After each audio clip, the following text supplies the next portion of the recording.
Good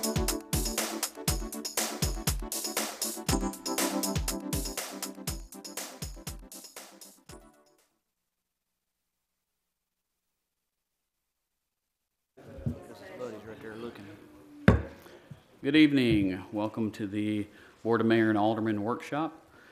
Tonight we have a citizens forum. So you have 3 minutes, and looks like we've got Mark, and help me out with the last name. He hasn't gotten here yet, but if it's all right, I will speak for him. Sure. Come on up. And please state your name and your address for the agenda, or for the Eric Brookshire, 2223 Rosecrans Circle, Laverne, Tennessee. Mark is putting together something to put a baseball league over into the park now. And he wanted to speak to the board about what his plans were. Only thing I can speak on is I'm big into youth sports. I've been in this area probably about 15, 20 years. I was a part of Laverne baseball and Laverne football probably for the last 20 years. And the main thing I want to help him to do is to get the citizens and children of this community back in that park the way it used to. One of the things I know for sure about this community is once it comes together and really puts community effort into something, it can be a wonderful place. I know when the baseball season used to come around, 4th of July, festivities were big. Anything that was going on in the park was big, and that's what I would like to see come back to the city of Laverne. I think it's probably got the best facilities in Middle Tennessee. I think a lot can be done. It's just trying to get in here and revamp some of the things that we lost over the years. Recreation baseball is a thing that's kind of, in this new world, is hard to do because everybody wants to play travel, but I am 100% on trying to get that park back to the point of having children come in and out of it every day the way it used to. I think there's probably about 1,200 playing football over there now. I'm not sure if that number is correct, but I know it's quite a few. And them same 1,200 should be over there playing baseball during the baseball season. I know we lost a lot over the years. I wish Mark was here so he can tell you exactly how he wants this to happen. But on behalf of Mark and the organization, I hope y'all will take us into consideration when going forward on your baseball league. Thank you. Yes. Okay. Go ahead and officially close out the citizens forum as nobody else had signed up to speak. And we can just go straight on into the workshop. I will have the prayer, and Alderman No will have the Pledge of Allegiance. You should have your minutes, and first presentation we have is an audit report for from Yuri Howell and Associates. Do we have someone from there? Yes, sir.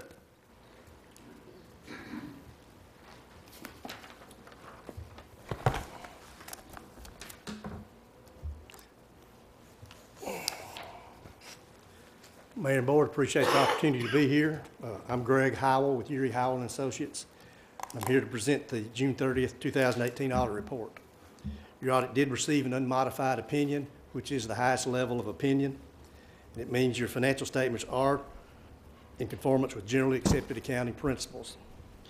As you're aware, your prior report received the Governor Finance Officer's Certificate of Achievement for Excellence in Financial Reporting.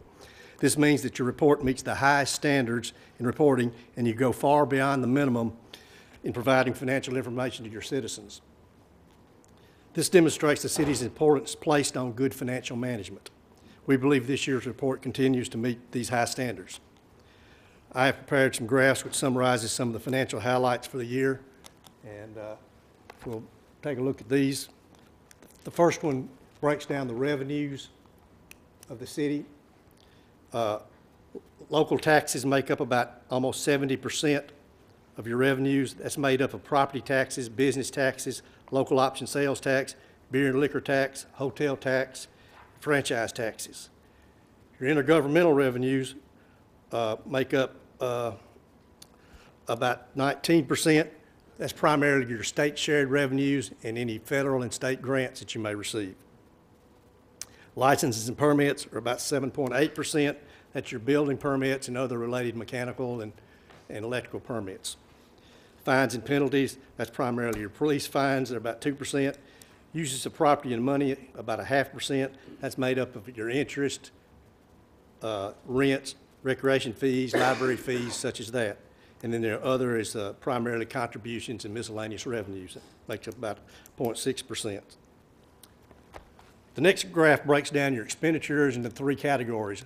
Biggest category being your current expenditures. That's your day-to-day operating expenses. The other 2 categories, your debt service and your capital outlay. You spend about, let's see, can't see my glasses. You spend about 80% on your day-to-day operating expenses and 10% on debt service and 8.7% on capital outlay.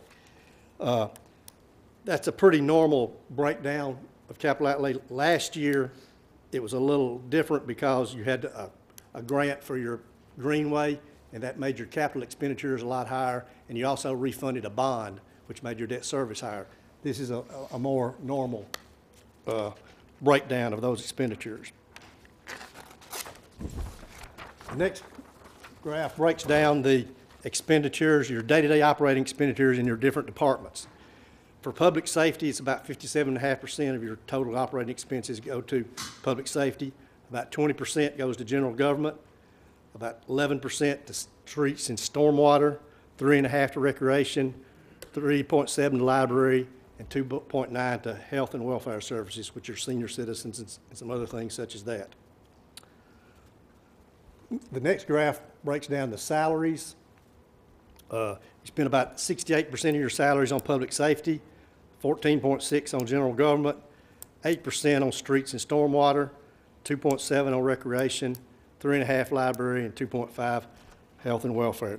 Pretty much consistent with the normal operating expenses. The next graph, this gets into a little more detail here. It shows what your trends have been over the last few years. So your trend for local taxes shows a good, strong growth over the past 4 years. Sales tax was up $350,000 this year over the prior year. Property taxes were up $450,000 over the prior year, and business taxes were up $150,000 over the prior year. The next area is your intergovernmental revenues. Back to that graph, yes.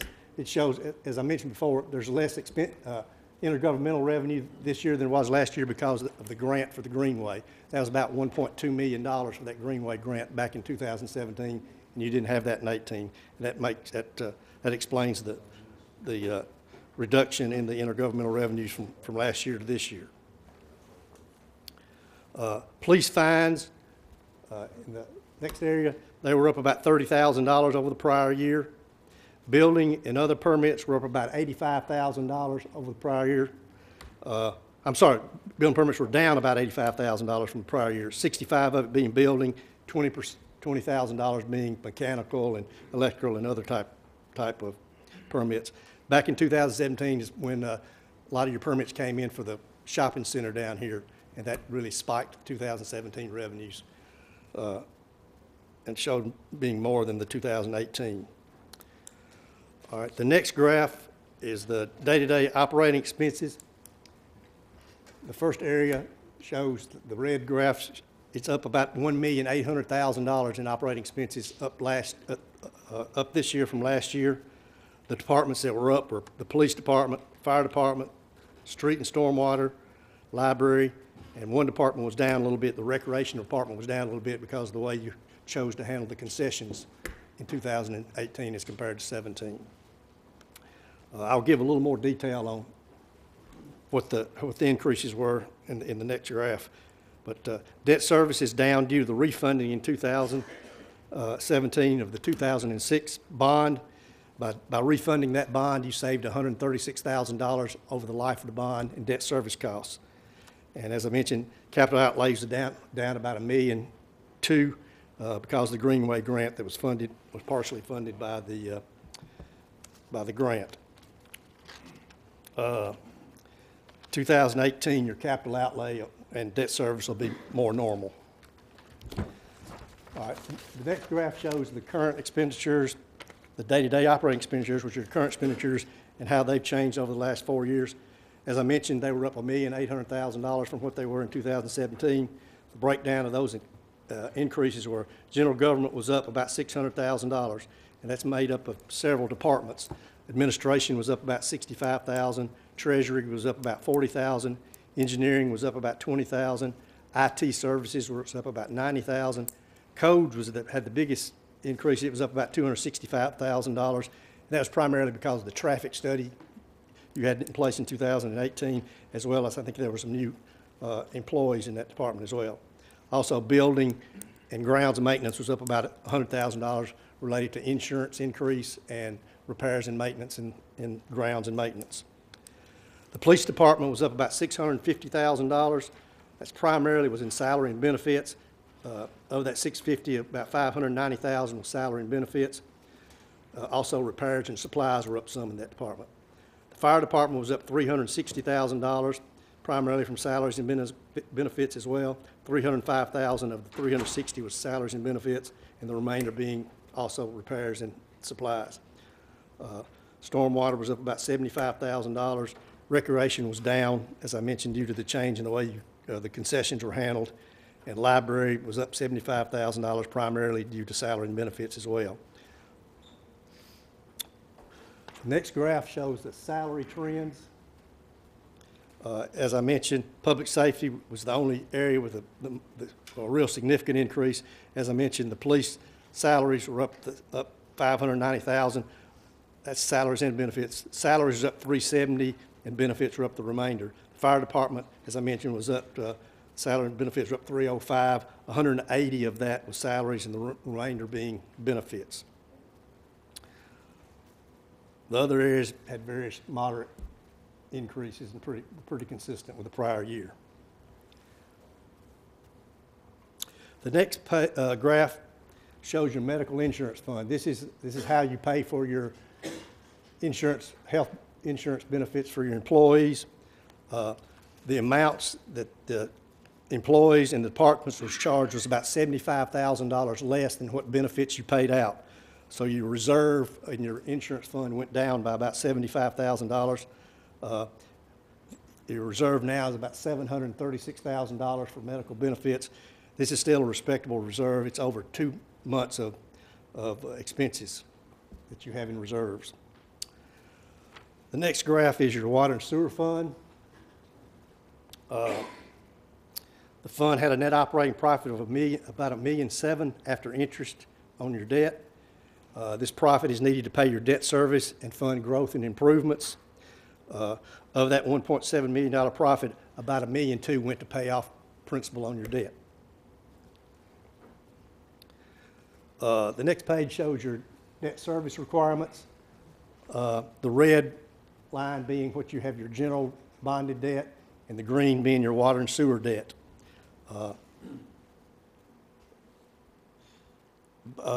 Your general fund requirements are about $1.75 to $1.2 million per year through about 2024, and the water and sewer is about $1.75 to $1.2 million through about 2033.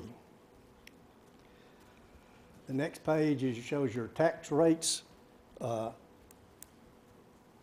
The green being the county rate and the red being the city rate. Just shows how y'all held your tax rate pretty steady the last six years or so. The last graph shows your fund balance trends. This really shows the health of the city. Your total fund balance is up about $4.25 million over the prior year. Of course, this includes some restricted amounts that are restricted for streets and stormwaters and such as that. Your unrestricted general fund balance is up $2 million. It's up from $17.5 million in 2017 to $19.5 million in 2018. It's up primarily due to your increases in sales and business taxes. This is about 12 months worth of operating expenses, which is considered to be a very healthy fund balance. It's recommended that you have at least 6 months in reserves, and y'all have twice that much, so it shows the health of the city. The city's added to its fund balance each of the last 5 years. As far as audit findings, the city addressed all audit findings from the prior year and resolved them except one, which has to do with your excessive water loss. There is a plan in place addressing that excessive water loss, and it has been improved, and hopefully with the measures taken, it'll continue to go down, and we can resolve that finding as well. I had some management letter comments. They're not findings but suggestions. We'd like to see the departments required to analyze their gasoline usage by vehicle and explain any unusual variances. We had a few instances where deposits weren't made within 3 days. You should be sure that all your deposits are made within 3 banking days. And someone that's not involved in the utility billing process should approve all adjustments over $100. That concludes my presentation. I'll be glad to address any questions. Any questions from anyone? I appreciate the opportunity. Thank you. Thank you. So we will have another presentation at the meeting only, which is recognition of the 2018 pageant winners. We'll have our department reports. Then moving on, we've got old business, second reading ordinance 2018-27, an ordinance to amend Title I, Chapter 1, Section 1-101 of the Laverne Municipal Code regarding the time and place of regular meetings. Bruce? Yes, sir. This obviously is the second reading of this ordinance. The only change that's being made here is to remove the last sentence from the previous ordinance where the mayor has the authority to cancel a regular meeting. And so that's what this change does in this ordinance. I do have a question on this, Bruce, or maybe for Evan, I'm not sure which. When it says for other valid reasons, there's not a lot of language around what would constitute valid reasons, and I think we might need to put a little more thought into, because valid reason to me might be a different reason than to someone else. I don't know if we want to think about adding some more language to that to enumerate what would be valid.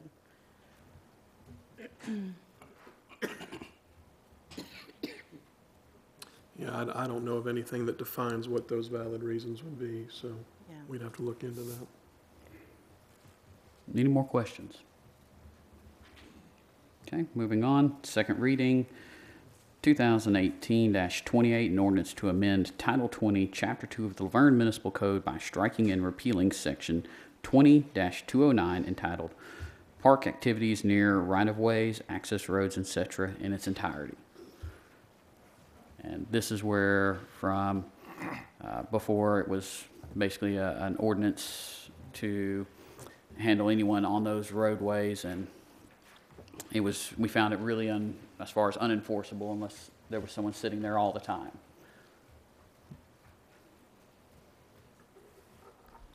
Any questions on this? Okay, moving on to the consent agenda.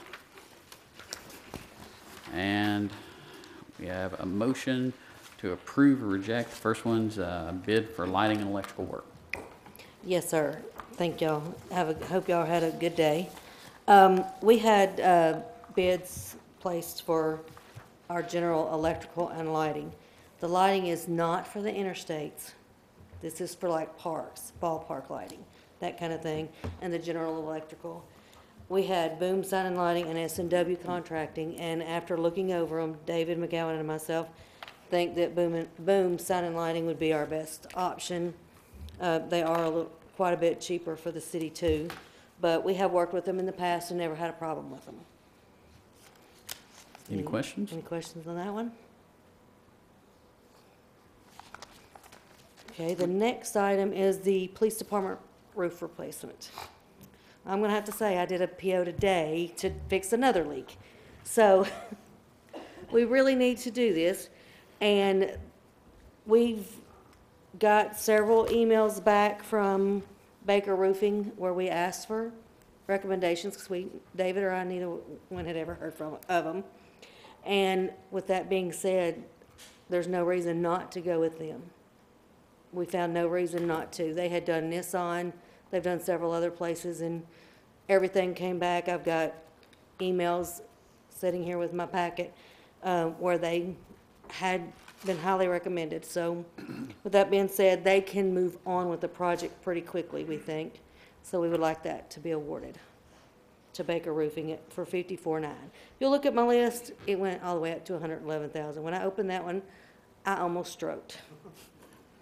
So I you mean, I did- was expecting 80,000 maybe, but 111, I was like, So you did do like research and Yes, check on them, make sure they're, Yes, we've 'cause got- sometimes you get what you pay for. right, and that's exactly what we were thinking. Sometimes you get what you pay for. And we have had that happen in the past. But we did ask for references, got them emailed to us from different ones so that it's in writing what their reference was. That's a big change in money, isn't it? Wow. The next one was Porter Roofing, and, they wanted to, naturally, when they find out there's somebody, they want to negotiate their price, and we can't do that after the fact. I have to continue to explain to them that once you've done it, it's done. But we're hoping to get moving with that pretty soon, if the weather can clear up enough. Any further questions on that? So David, you like this group? When we first saw the price, she and I were both shocked because we thought we'd come in mid-70s, $80,000. That's why we did our research. Evidently, they're one of the bigger roofing companies in Nashville. I think they're based out of Madison, maybe trying to relocate to Hendersonville. Come highly recommended. That's why we did our follow-up, because we didn't want something down the road to come back and not do our due diligence on the front end. So we got recommendations from Nissan, I think Matthews Group, and Hendersonville Academy, I think. Yes.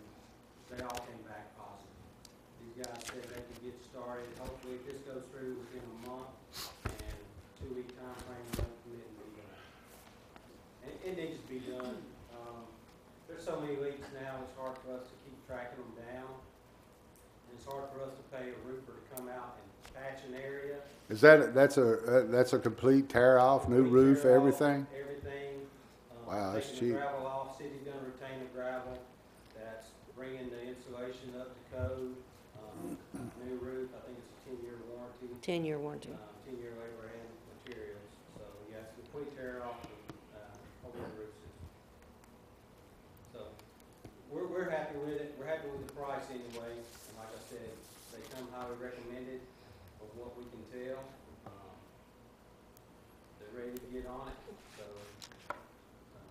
we don't have any reservations with the bid right now. Except I will remind you, this is not a budgeted item, but it is a must item.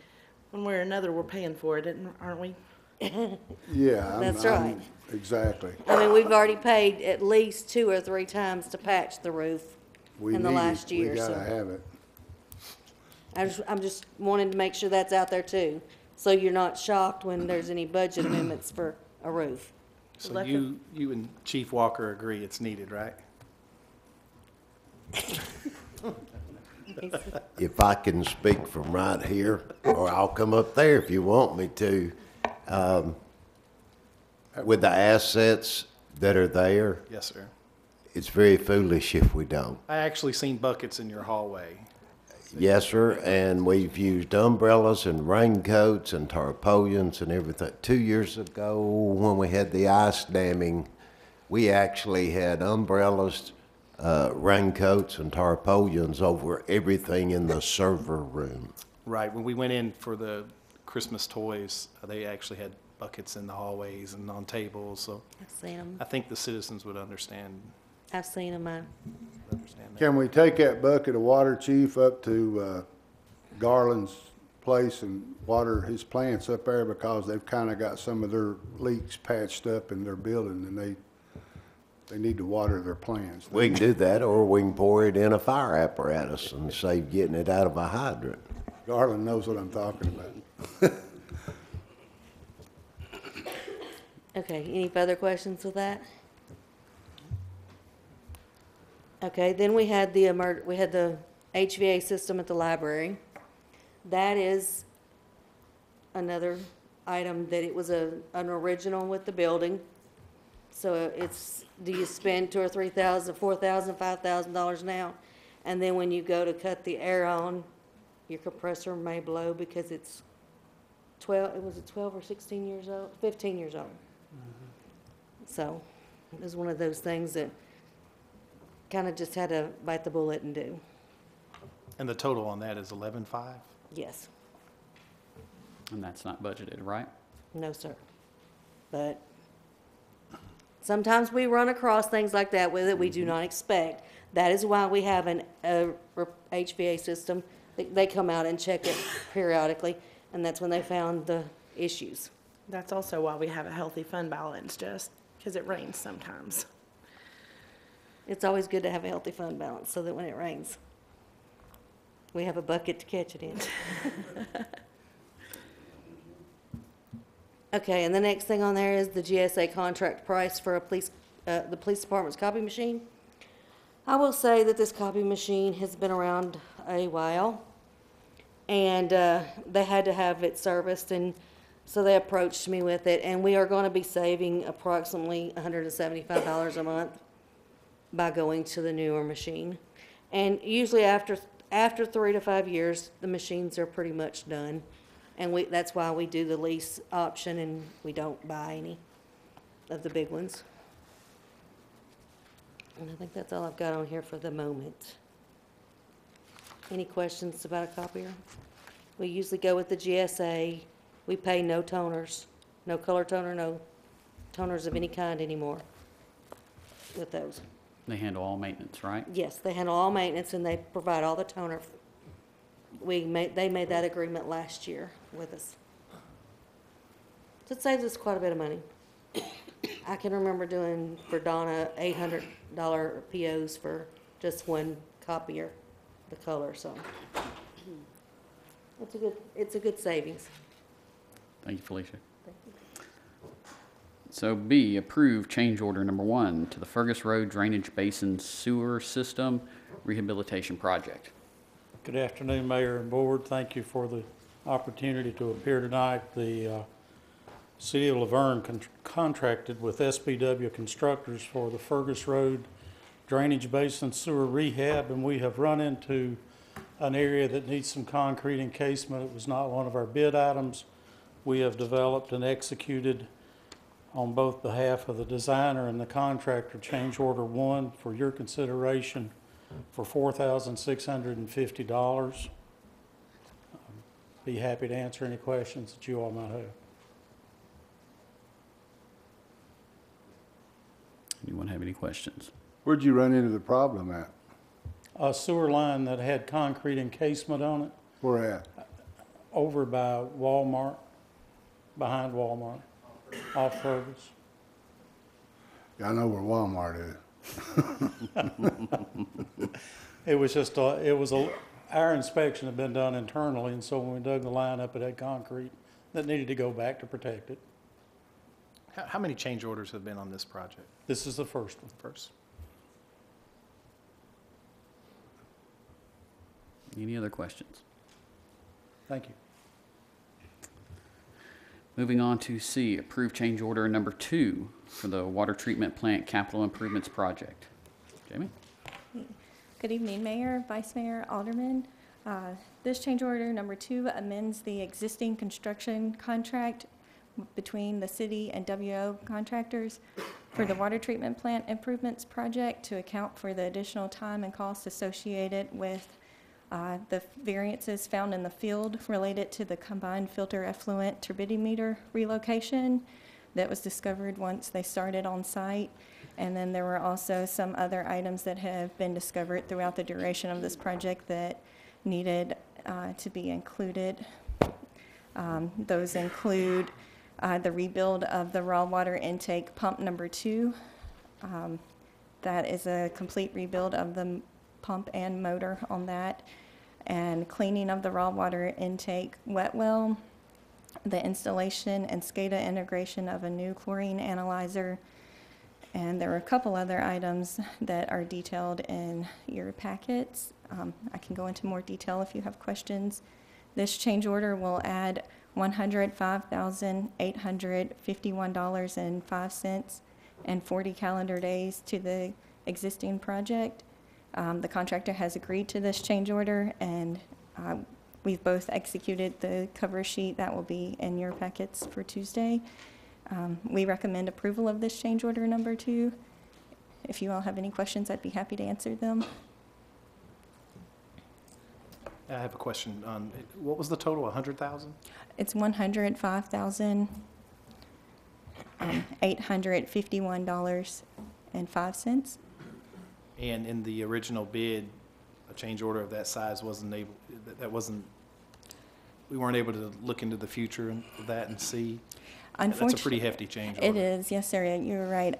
The water line that is required by TDEC to have the new turbidimeter location, the sample tap, it is approximately 25 feet below grade level. We were utilizing record drawings to identify this location, and when they began digging on site, it was not in the location that the record drawings indicated, horizontally and vertically, pushing it a little closer to your generator. So they had to look at using a different shoring method, and they just ran into several issues, primarily due to the depth and whatnot. And then the pump itself, we had in the project initially to do the bearings, and then once they got on site, it was determined that it was needed to go ahead and do a full rebuild on that. Those were the 2 big items associated with this.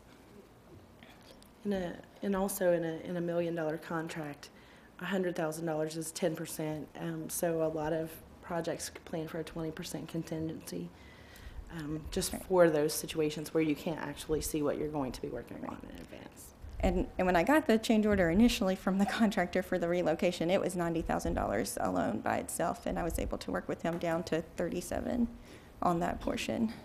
So we tried to do our best on that one. So 37,000 from 90,000? Yes, sir. You think he's seen that there was going to be a $100,000 change order? What he did is he, at the time, he didn't know all these things have accumulated over the past period of time, and he basically took his labor and equipment cost associated with that, because they ended up having to dewater due to other conditions, with the lagoon being above the concrete. They were pumping, I think, around 750 gallons a minute, and it was everything they could do with 3 pumps to get the hole dry enough to be able to start the work. So they had to rent their shoring for, I think, 1 or 2 extra months, and so he basically said if we could just help him with his shoring rental, that he would take on the rest of the cost associated with the time on that. Is he on schedule? They did ask for additional days because of that and the additional work that has been added regarding to the pump, but yes, overall he is on schedule. And this is bringing us to the direction of improving our quality? Yes, sir. Good. Yes, that issue was mandated by a TDEC. Yes. And then the others are, yes, to give you better performance at your raw water intake, Good. better pumping, better quality pump. All right, thank you. Okay, thank you. Okay, D, approved meeting schedule for 2019. Bruce? Yes, sir. Every year, of course, we approve the meeting calendar for the following year. Really, this is kind of a standard calendar. There aren't many changes. I do want to note one change that we made for October and November. Originally, the Mayor Aldermen Workshop was scheduled for October 31st. With that being Halloween, we had a request to move that. So we moved the workshop to Tuesday, November the 5th, and the meeting itself would move to the Thursday following. So, like I said, everything else is pretty much standard for what we normally do for our meeting schedule, and we're just submitting this for your approval. We'll get everything advertised and ready to go. Any questions? with this schedule for the year, the meetings, is this going to reassure us that we're not going to have to cancel any meetings this year? That's the hope, yes, unless something that comes up, right?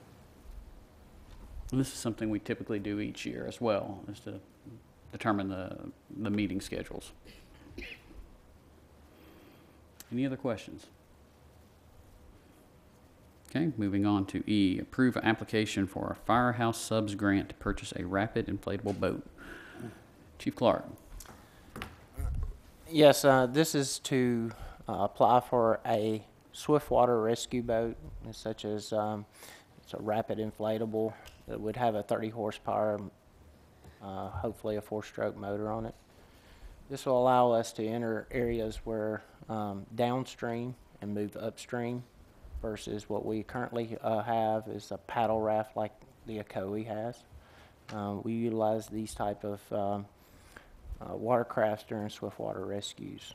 This is a 100% grant. We would like to apply for it. And those are typically the type of grants we like, 100%. 100%. Let us think about it. Yeah. Any questions? Okay, moving on to new business. First reading ordinance 2019-1, an ordinance to amend Title I, Chapter 1, Section 1-103 of the Laverne Municipal Code regarding the Citizens Forum. Bruce? Yes, sir. At your request, you were wanting to move the Mayor Aldermen workshops to 6:30 p.m. For this next year. We discovered that there was this section in the municipal code that stated the workshop would begin at 5:30 p.m., which is why we're still meeting tonight at 5:30 instead of 6:30. So this ordinance changes that time from 5:30 to 6:30. That is the only change that this ordinance makes. Okay, and this is designed so that moving that back, we can hopefully allow more residents to be able to come to the meetings and not be stuck in rush hour traffic in Nashville. Any questions on this? Okay, moving on to number 8, first reading ordinance 2019-02, an ordinance to amend the Laverne zoning ordinance as it pertains to accessory structures. This received a favorable recommendation from the Planning Commission on December 27th, 2018. Bruce? I believe this was something that you had requested, and I think Bo had worked on this primarily with our city attorney, so I'd like to turn it over to him for him to explain the changes.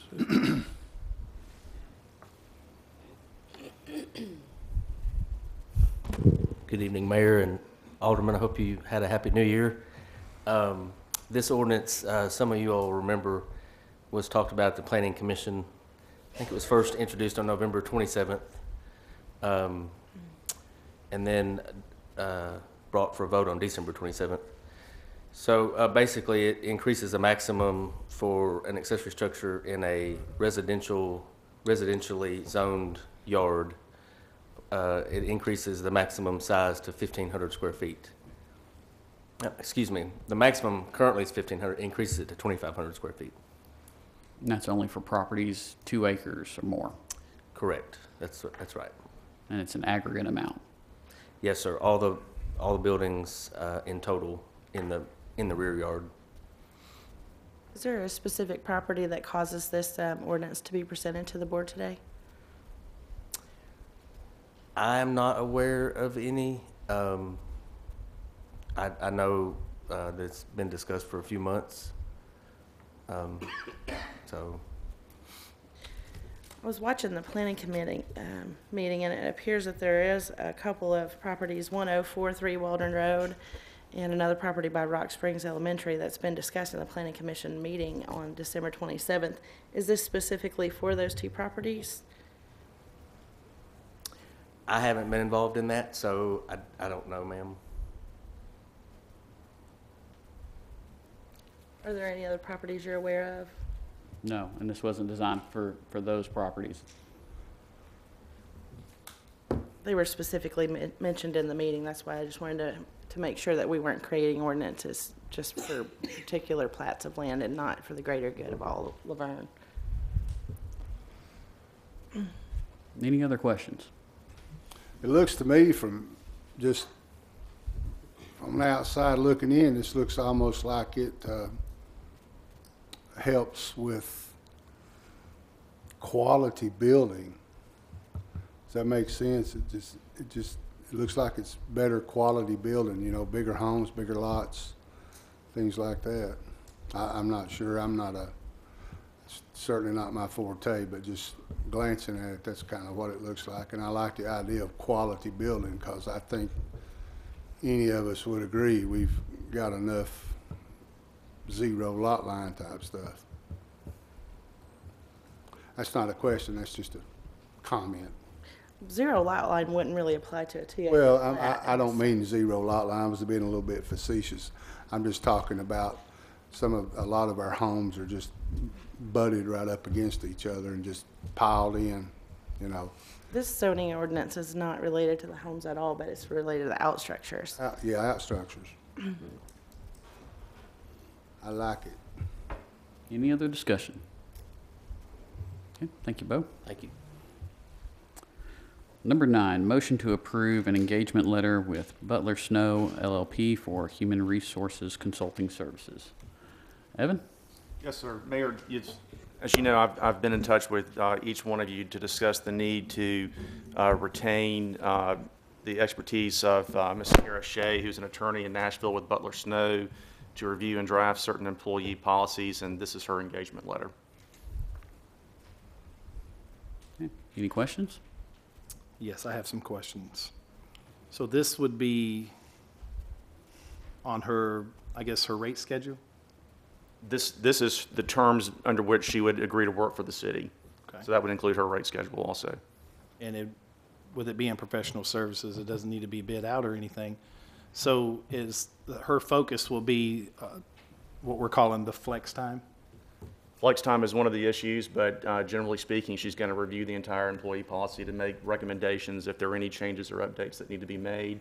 Labor and employment law changes periodically, and there's certain aspects of it, including the flex time and the wage and labor provisions that are, they are a specialized area of the law, and Ms. Shea is an expert in that area. So this is something that if we wanted to add a flex time, we would need this service? I don't know. I don't think I understand your question. Well, what I'm asking is, we've been practicing what we've called internal from City Hall, a subject flex time. With her being involved, we've had to stop the flex time because we contacted your office, and your office sent an email saying we need to stop it immediately. Is this in results of because we were doing something that wasn't right, or?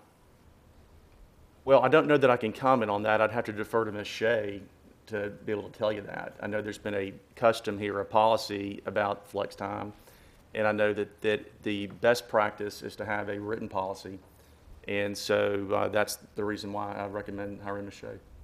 And that would be a written policy if this board was to see that it was substantial to add a flex time policy. Well, that's true. Yeah, that's exactly right. I mean, whatever policy she created that would be a part of the employee policy handbook would have to come back before this board to be approved. And if you didn't want to allow flex time as a policy, that's your right. And if you wanted to, then she would at least present you something that she could tell you was compliant through the current date. So when I contacted your office for assistance pertaining flex time, in your recommendation, it was we need to stop immediately what we were doing, hire this consultant or this legal team to come in and create a policy and then present it to the board. That's right. I just want to make sure that everyone on this board understands this is a subject that I brought to our city administrator, and I questioned, why are we doing this? Because there's no written policy. This was not to take away the staff's time that they have built up, why they've been operating under, I don't even know what they're operating under. There's no policy. So what we have, I want to explain to the board, and Evan, you can correct me if I'm wrong. Currently, up until your email that was sent to the board through our administrator, it was allowed for employees to use a flex time policy. The flex time policy, we have no rules, regulations, or anything on it. It was in our time card guidelines. It clearly says in there when to apply flex time. So we've established that multiple departments are involved with allowing this program to happen. Now we have a big mess.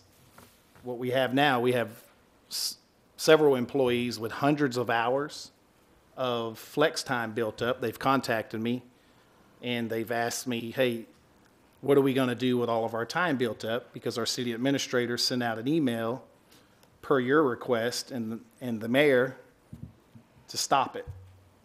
So my question is now, where are we at legally with the staff?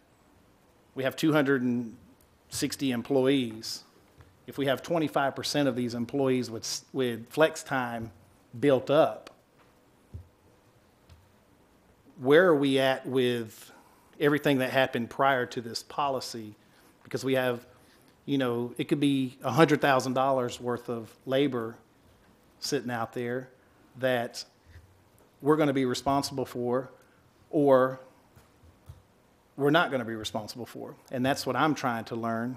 I've contacted the state labor board. They said they don't govern municipalities, so they referred me to the federal labor board.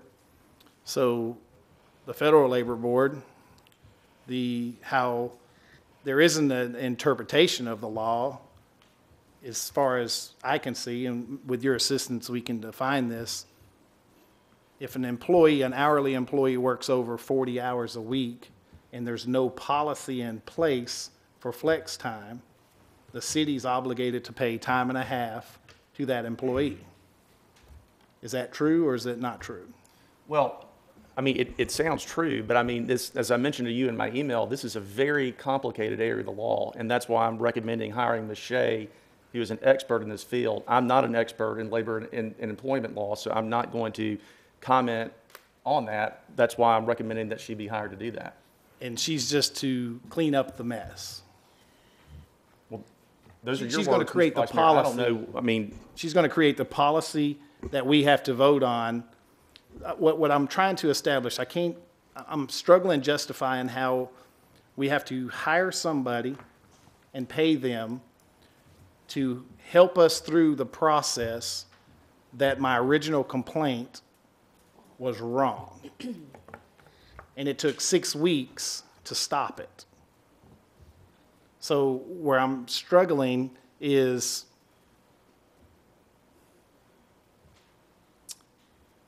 when you seek advice on something, it's because we don't know. As an elected official, I've only been doing this for 35 days. But when I asked for help and I asked for assistance on this subject, so we put together this plan to hire somebody. We're going to spend thousands of dollars for them to create a policy. And I can't go to finance and ask, I can't get any information on the history of flex time. So I'm struggling a little bit. Can you explain to me, can you explain that to me? I'm just trying to get my hands around it. I don't know why are we going this route when we have a group of professionals right here that are dealing with the flex time. I've had one-on-ones with both the administrator and the assistant administrator questioning the flex time, telling them the flex time, there's no policy, why are we doing it? And now we're going to hire someone to tell us the right way to do it, but we have to answer to all of our staff and let them know what they're going to do with their banks that they've built up that we have no tracking for. I'm just struggling. And you guys, Melissa and Calvin, y'all been here longer than me, and Jason, can anybody on this board explain that to me? Well, part of this is not just with flex time. This is comprehensive. They're going to look at all of our policies to make sure that with the changing environment of, you know, HR and state laws, that we're compliant. And that's what the overall goal is. It's not just one specific issue. But the flex time brought this to life. But that's just part of it. Okay. I mean, my understanding is if you're going to get a subject matter expert, I mean, I can go to a general practitioner, but he can't do brain surgery. I agree. You get a subject matter expert that come in, even though we were doing it or it was being done, and it went fine, it wasn't brought to anyone's attention until now. So now we're doing what we need to do to fix it. But it was brought to everyone's attention. It was brought to the attention in the job study. It was brought to the attention in meetings. I mean, here at this mayor and alderman meeting, previous meetings prior to being an elected official.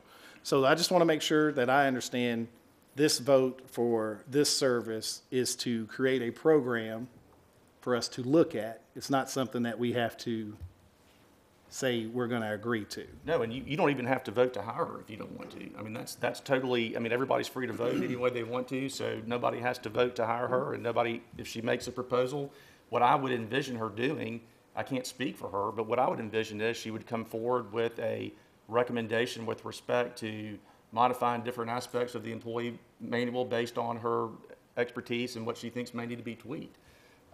Whether or not you choose to adopt some of the recommendations, all the recommendations, or none of the recommendations is completely up to you. All right, thank you. Yes, sir. When and how did flex time get started? If there's nothing in paper, nothing in writing, where did it come from? I have no idea.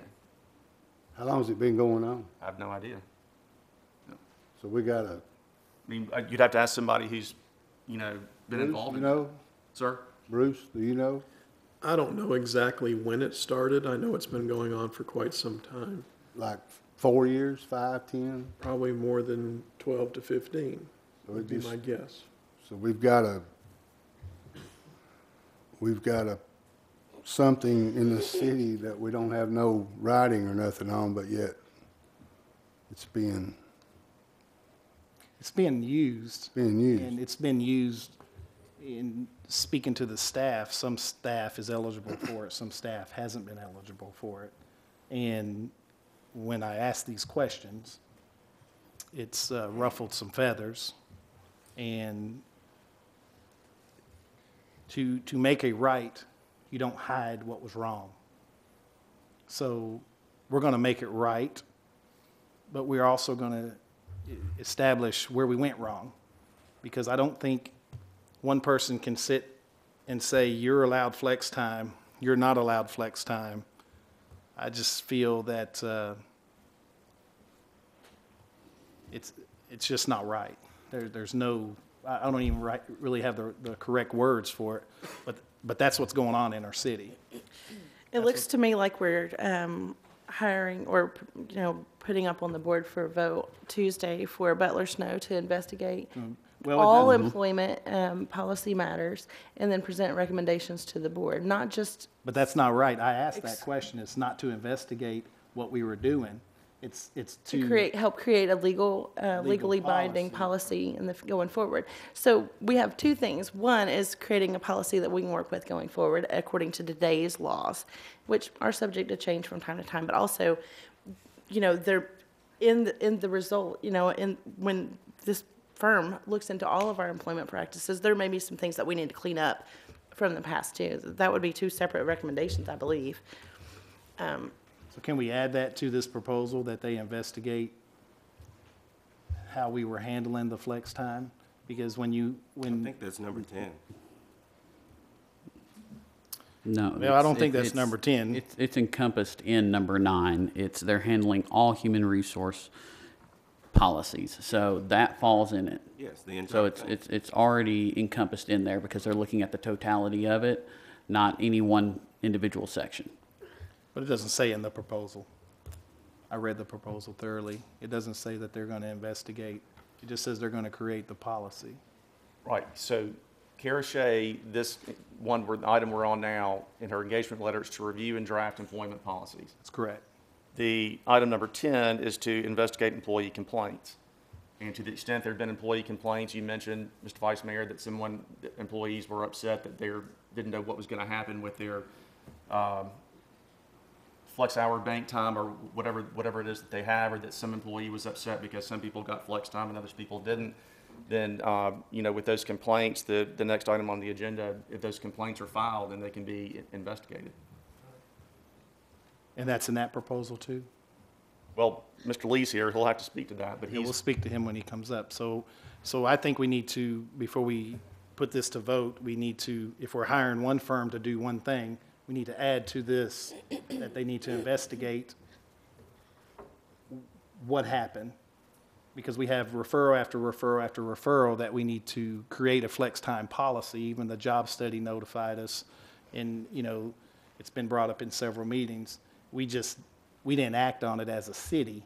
So now we have a situation we have to handle at the taxpayer's expense. And we're going to pay this firm, which is well-respected. I've done the research. They are one of the best in the business.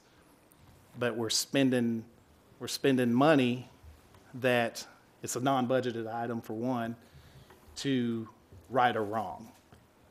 Well, this group isn't an investigative attorney. This is a policy attorney. So But I was number just 10 told- would handle the investigation. Okay. And number 9 would handle any policies related to HR.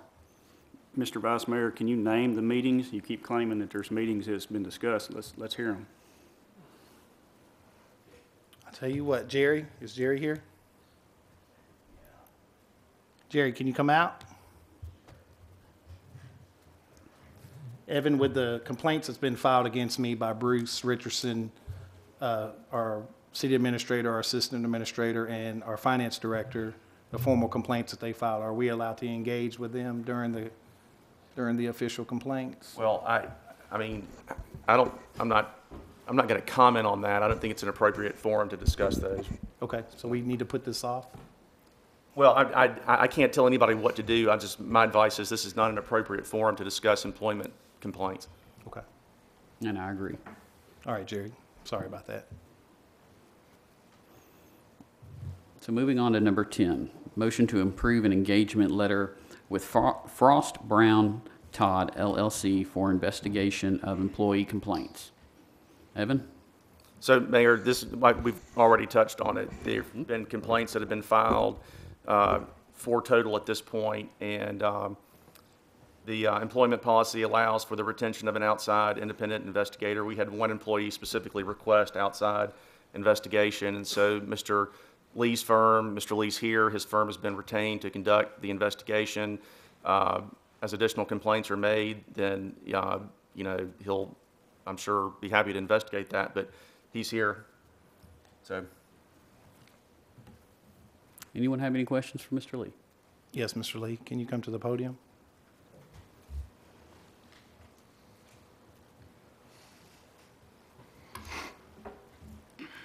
Yes, sir.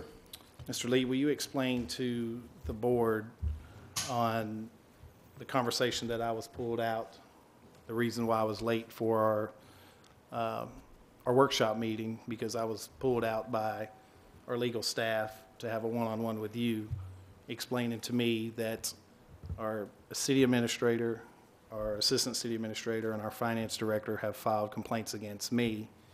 Can you explain to the board what those complaints are? Point of order. Mayor, this is, in my opinion, getting out of hand. And either something needs to be done, or the case that's against the vice mayor is fixing to get worse. Well, at this point, we should only be discussing approving the engagement letter, not the subject matters of the investigations. But right now, I don't know what I'm being investigated for. Well, that will come through with the investigation. I'm sure the other people who are being investigated as well don't know that. Well, they got copies. They got copies of their complaint. But Not that I'm aware. I don't have copies of my complaint, of the complaint that is against me. Well, I'm not aware of any of the others having a copy of their complaint. Okay. Any questions for Mr. Lee pertaining to the approval of the engagement letter? Welcome aboard. Thank you. Good luck.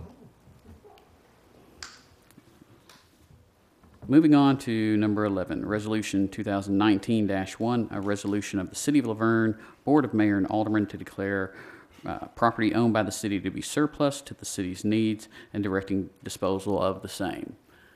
And we've got a bunch of different things. And who's got this? Is this Bruce?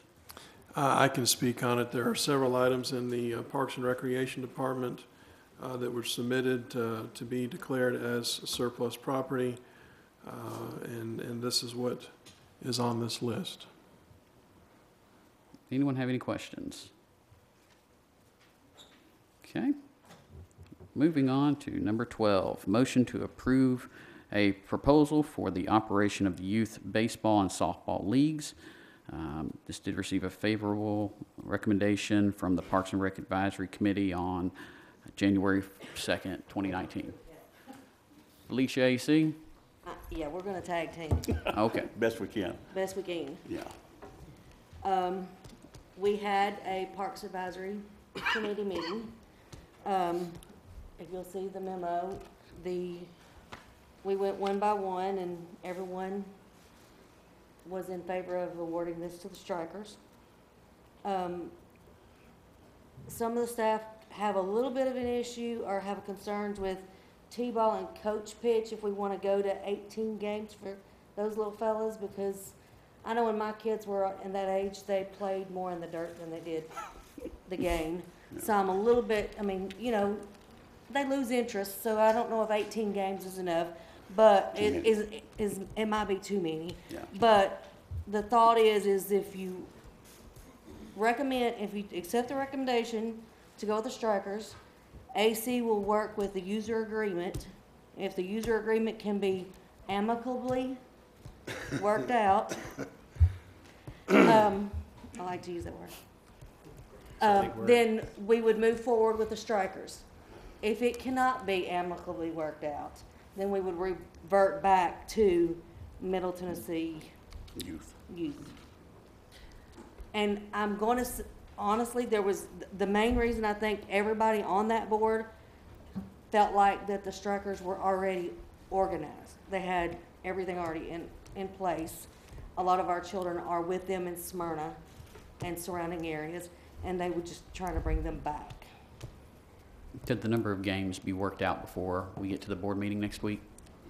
Well, he cannot technically work with user agreement until it's been Right. awarded and you're told you can't. The RFP is for the large part of, you know, what we're expecting and what we'll do for them. But the details are in the user agreement. That's when you decide how many games are going to be played, whether you're playing on Saturdays and tournaments and things like that. And we can't discuss that until it's been awarded. Unfortunately, it would be a lot more convenient to be able to do it that way, but technically we But, you can't. know, So, that's my fault. so how come we can't do that? I'm just curious, I wanna know. It's- Because it was I believe because it's a bid, right? It's because it's an RFP, a request for proposal. And you cannot, the user agreement it cannot be discussed and decided before it's awarded. Because you can't pretty much go up and say, hey, you've got this as long as you do it this way. So we talked Can't do about that. this, we talked about this last night with the contingency, because y'all know how I feel. So you bring that before us Tuesday, we vote on it. Let's say we approve it. You're approving it with a contingency We're that approving it with a works out. contingency. How long from Tuesday night till, is there any way, are we gonna give them a deadline and for them to accept their things? How long will it be? Because I wanna get Well, I'll this try to set up a meeting for the very next day. the next day. Because we don't have time. I mean, we need to get Exactly. that done. Okay, I just So- wanna make sure we're on the Yeah. same page. I'll do my best to get it for the next day. Okay. Is this the same group that runs the town of Smyrna's? I think they help. It's the Yeah, strikers. they're involved. They're involved. I think part of them were with LBSA back in the day when Laverne was bigger. And Yeah. the Strikers has established financial history. They have a very well-established financial history. And they were questioned by some of our advisory committees, had some good questions for them, and they Yeah. were able to pop off that answers really quick. They could tell you where their money was going and why. And their reputation's good within the community. They've got a legal thing already set up. They already do the background checks. Everything's done through them. The city does none of that. They do it. And so the user agreement adjustments would be based on the number of games for T-ball and coach pitch? I think it would be the number of games, period, and with Saturday games. They want Right. Saturday games. All that'll should be negotiated in. Right, okay. Hopefully, we can come to like Felicia says, an amicable agreement. So. Any other If questions? not, then we want it to be the stipulation that Right. if it cannot be worked out, it can go back. Because we don't have time to come back next month. We need to get it And done. we don't have time to go back for RFP. Yeah, if Right. they don't, if they don't agree with our terms, we're gonna offer it to the other people. Right. Get this And that thing makes it started. a I whole do lot believe easier they'll for accept it. everybody involved. Evan, is that a legal practice to offer with a contingency that they have to agree to our user? I just want to make sure that it's. God, don't get me started. I've been No, through that. they don't have to agree to the Yeah, I user just wanna agreement. make sure. No, they don't have to do that. Right, That's what we'll but- talk about. Yeah. You know, Yeah. that is a legal issue. No, I no, no, want I'm not gonna do that. I'm gonna seek say do advice this or from the else. expert. Yeah, okay.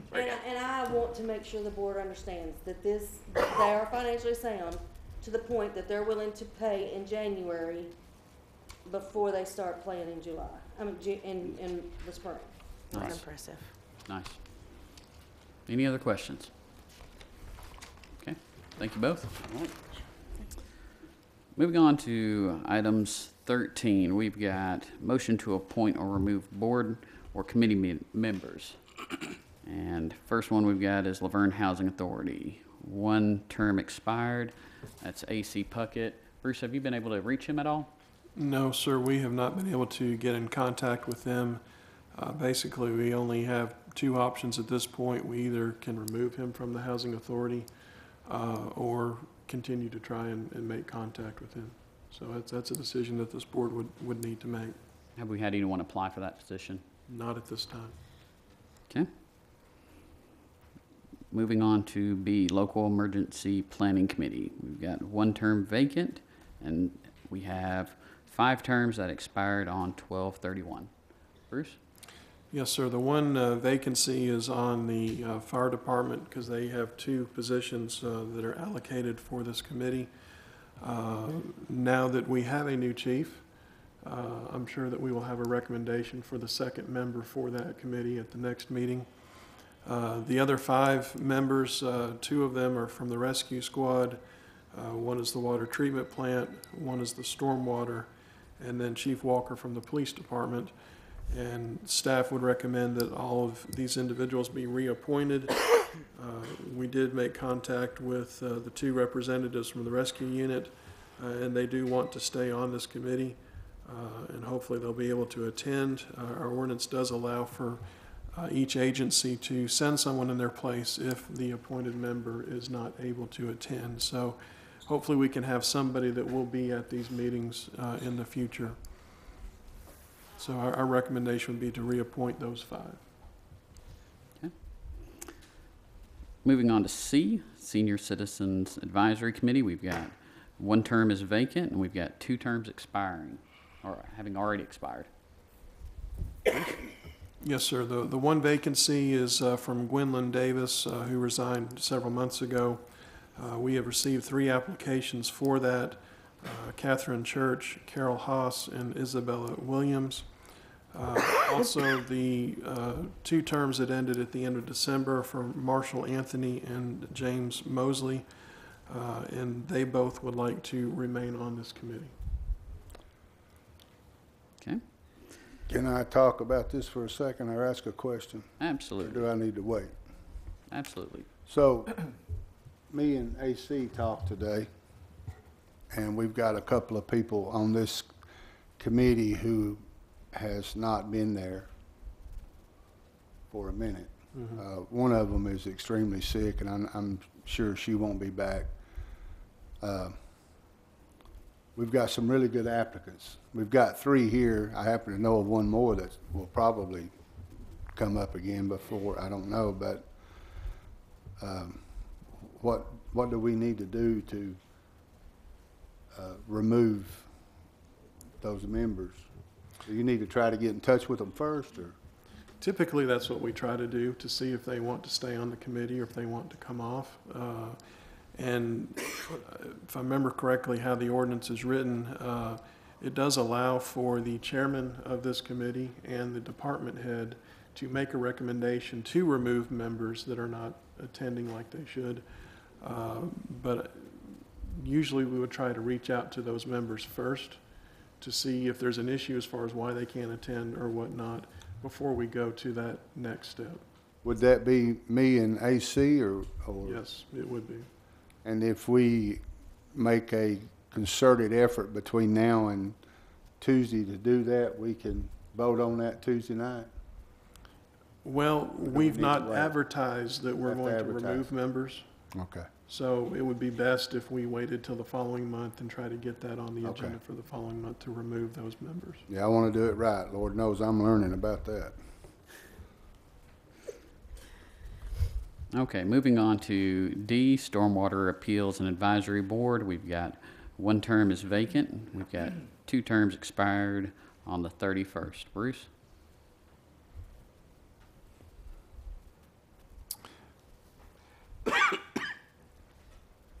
Yeah, I'm looking at my memo. I think I messed up on the memo. What I'm showing on here, oh, I see it now. Yeah. Dan Garrett has resigned from this board. We've been advertising this position on Channel 3. We do have 2 applications, which is Robert Joseph Suvak Jr. and Megan DeBoard are the 2 applications that we have. The 2 terms that expired, one of these is actually the vacant position, so that's why it messed me up there for a second. So whoever gets appointed to the vacant position will get the full term and have a full 4-year term. So it's actually only 2 positions just listed, kind of strange on the agenda. So we have 2 positions and 2 applicants? Well, we actually have 3 because Henry Freeman does want to remain on this committee. And he's already in that position. Gotcha. Okay, so you did hear back from him then? Yes. Okay. So the vacant one will have 4 years and the other one will have 2, you said? No, they're all 4-year terms. Okay, both of them's 4 years, okay. And I apologize. We have reached out to Henry Freeman. We have not heard back from him yet. Okay. Okay. So Tuesday, will we have 2 positions open with 2 applicants? Not hearing back from him?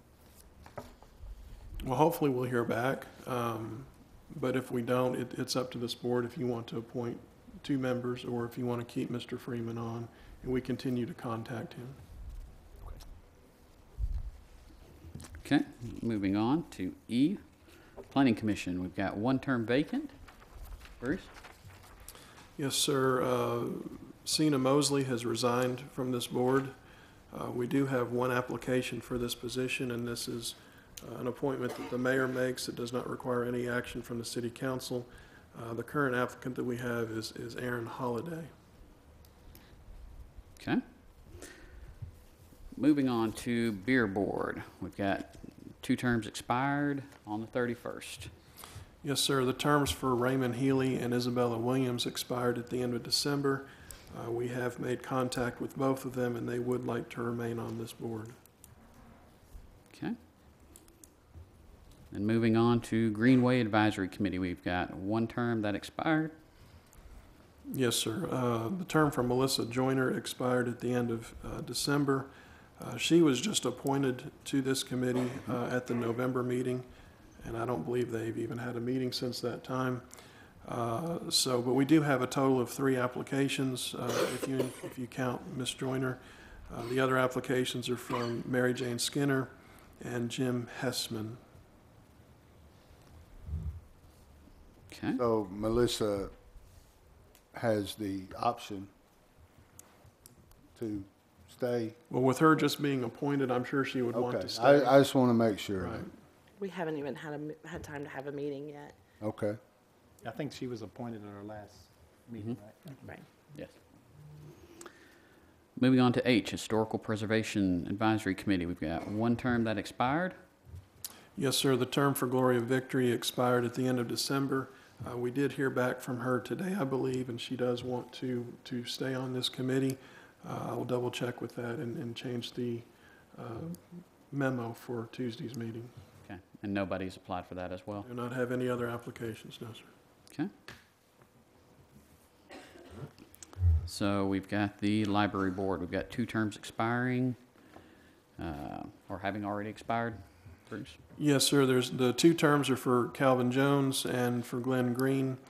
And they, I'm assuming Mr. Jones would like to stay on it, but I know that Glenn Green would like to remain. There are some different state laws when it comes to the membership of the library board.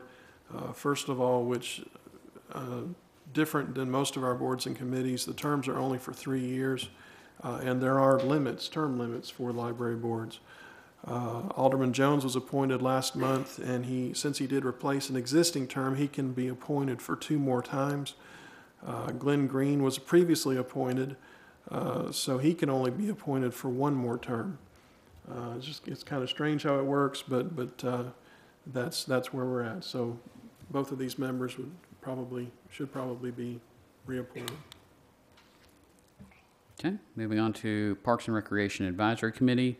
We've got one term that expired. Yes, sir. The term for Kathy Tyson expired at the end of December. Here again, she was just appointed in October, so I'm sure she would want to stay on this committee. I don't believe I have any other applications for that committee at this time. Okay.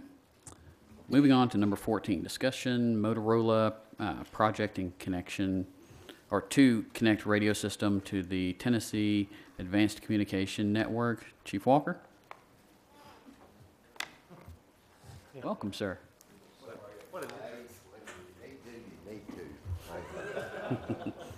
Well, good timing.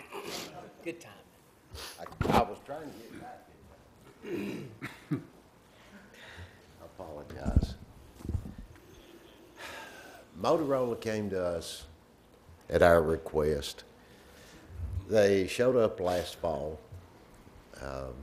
or last spring actually, and through the process when they came back, the Board of Mayor and Aldermen approved utilizing reserve funds that they'd given us for what they'd said on the front end.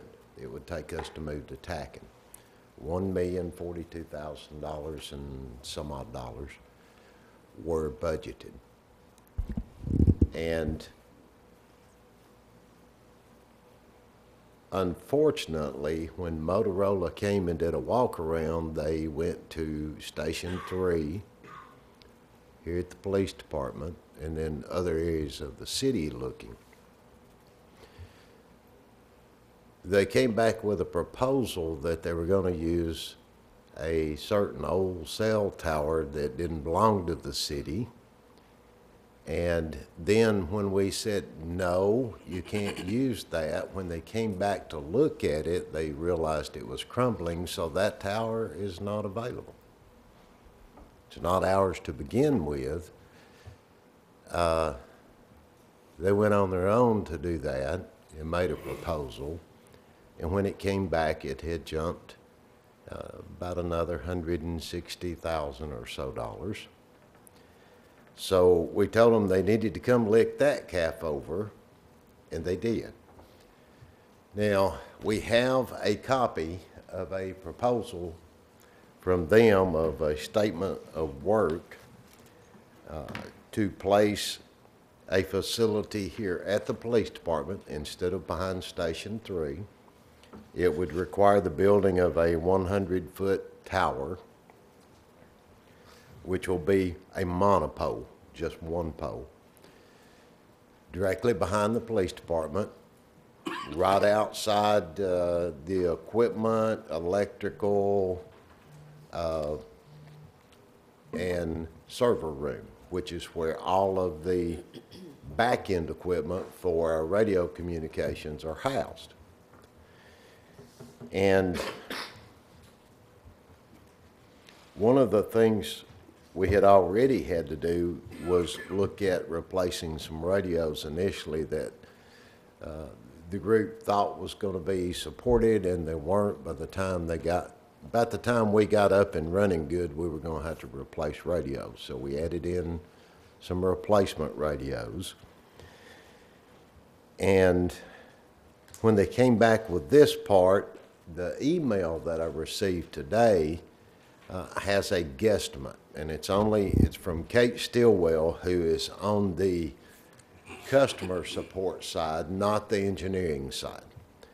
But she said from her past experience with Motorola, and she has very thorough, in-depth, varied background with the U.S. Air Force for many years, and she thinks it's probably going to be in the neighborhood of maybe $350. Hopefully, Monday, they will have some final figures to us. If that's the case, and it is around $350, then we would look at asking you to budget another $350 so that we can build that segment so that we can actually communicate like we need to. Unfortunately, where we sit, the only tower that we can actually hit at the least amount of cost is Cane Ridge. We can't hit the Smyrna with microwave. We can with the communications, but we can't with microwave in and of itself, which would put us completely and totally dependent upon all fiber. And unfortunately, with fiber, I don't know that we have enough to handle what's there and what's going to need to be coming back and forth with the fiber itself. And besides that, we struggle sometimes with fiber and connectivity with a few things anyway, because we connect through another provider, as you all well know, that's here in the city that's a private provider. And I have their TV package at my house, and I'm having problems with it now because one local station is not being carried anymore after the 31st of December because Nexstar wanted a 175% increase in what TDS was going to pay them. But if you look through, you can see what they're going to do, and they go into some of their technical stuff, but you can pretty well see and figure out when they put this tower in, it's going to be done correctly. It's never been correct at the back of the police department. None of the cabling is encased and protected against unsecured folks who might be interested in doing things. The tower that's back there now that our old UHF system antenna is still on is not protected. It would be fenced, it would be well grounded, it would be supported in the equipment that functions to provide the additional services outside the building will be housed in a small facility. It would be built right there at the back in a 10 by 10 foot fenced in area. The tower would be secured. They're going to have to go through some looking at, for sure, gas lines, electric lines, et cetera, that are back there on the back. But they believe that right there at that facility where it goes in now, that would be protected as well. And unless anything changes between now and Monday, hopefully we'll have something. And Bruce and I discussed it with what we have incurred in the past with when we replaced the back end equipment, 2012, I think it was, or 13. We had to do some bumping because they had not considered additional electrical work that had to be done that we had to pay for.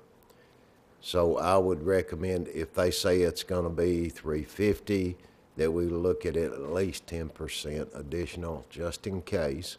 I would ask that you consider budgeting that from reserve funds And then if those funds are not needed, then they can go back in at the end of the budget year. But as far as things are concerned now, I've asked them to step up because we've been out of radios, and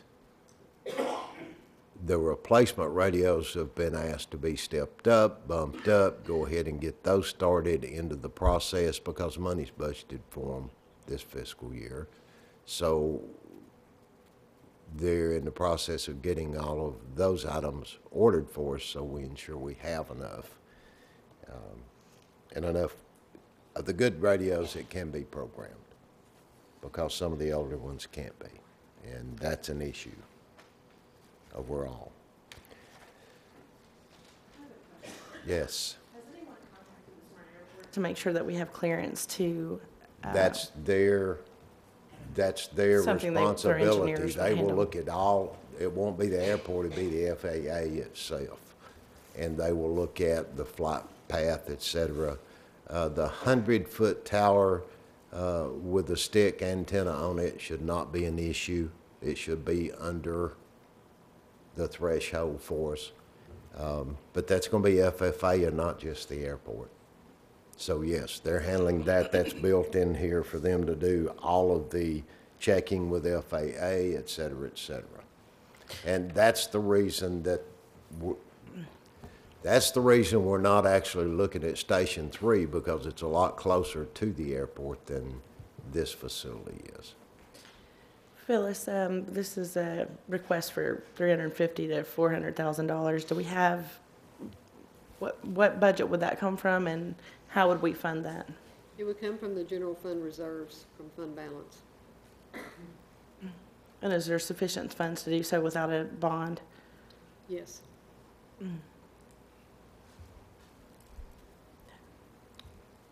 Chief, I'm just curious, where's the old antenna you were talking about that you couldn't use? It's the old antenna that's behind it. It can't handle the equipment that's going to need to be on it. It was kind of a makeshift thing To way start back with. when anyway, and it's several years old and not the quality that it would require to have the equipment hung on it, the cabling.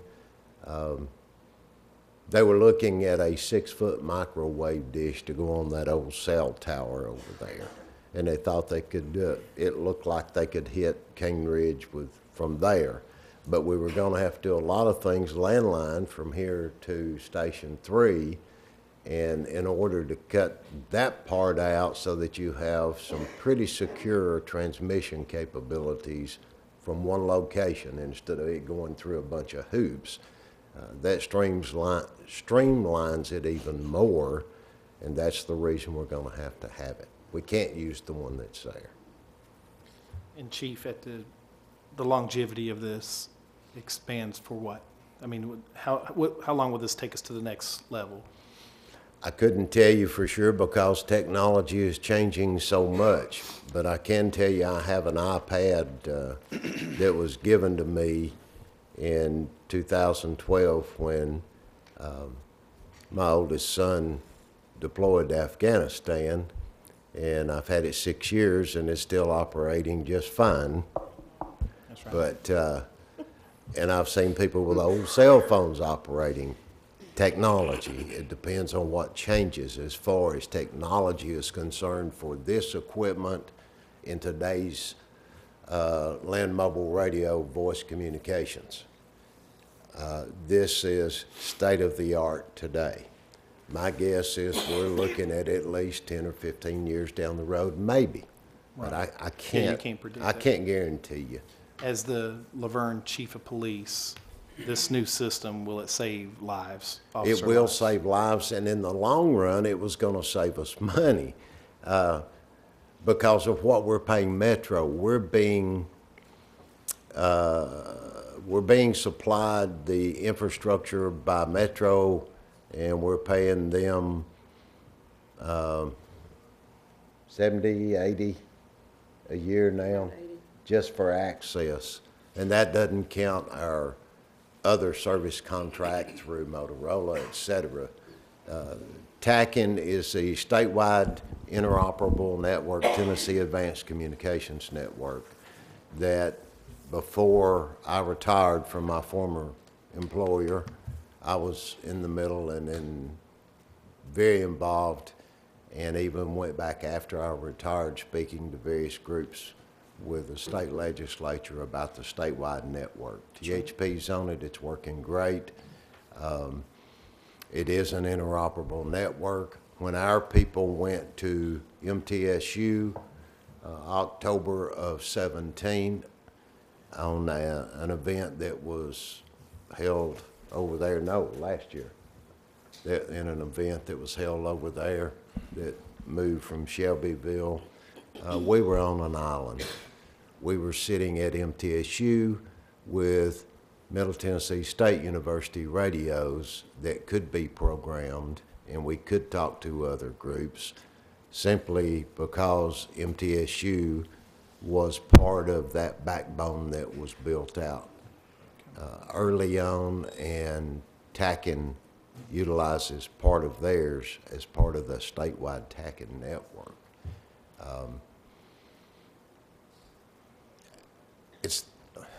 It is the best bet, in my opinion, for us. There are some things that have been discussed about a county-wide network, et cetera, but it's basing it off of Murfreesboro's not yet totally built out 700 system, and it's going to cost several $1 million more to do that than it is for us to tie into TACN. The propagation maps that are shown do not stand up to what we tested with TACN.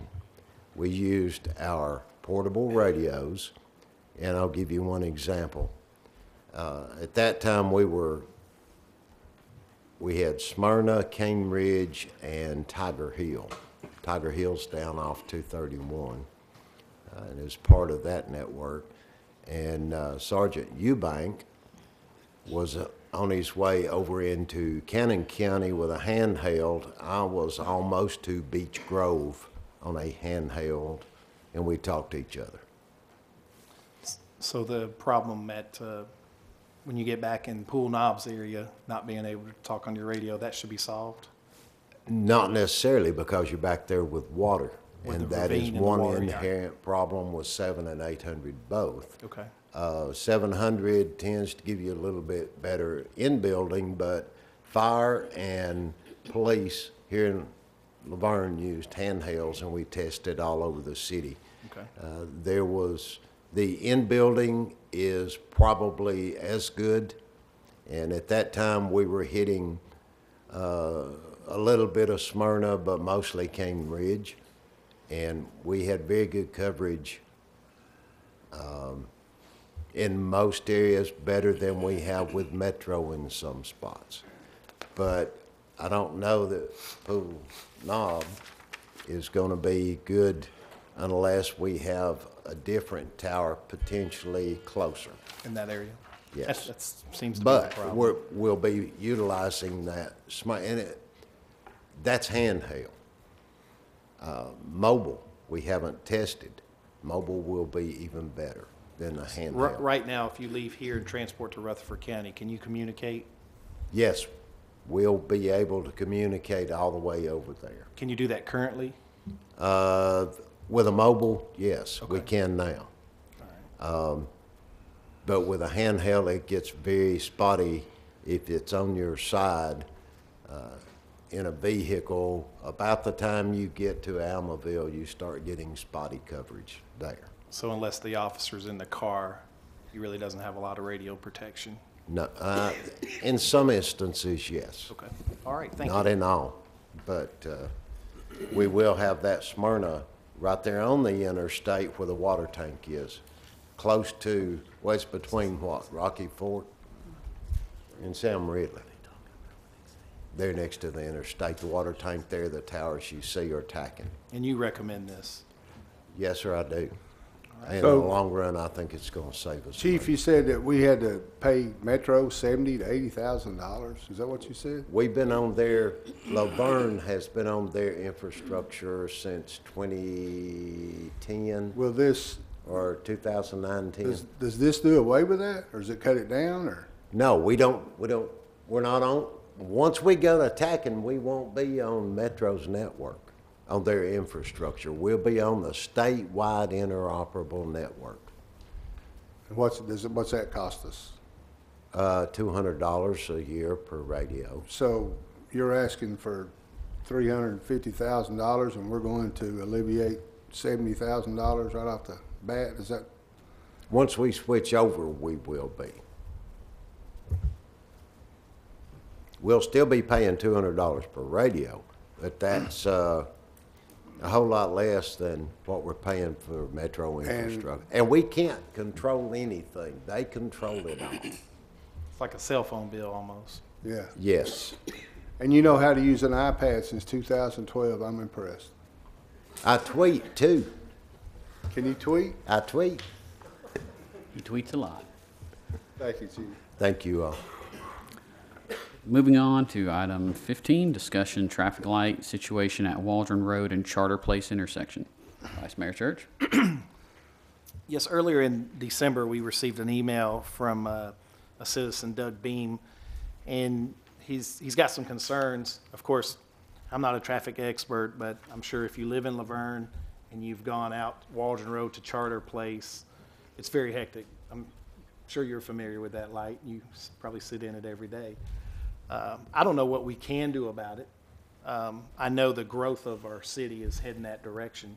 So I gave the man my word that we would put it on the agenda and discuss it, and maybe, at least come up with not a solution today, but if we can help educate the community on, it is very hectic in that area. It's kind of like the near Schreiman light at Waldron Road too. It's just the traffic density.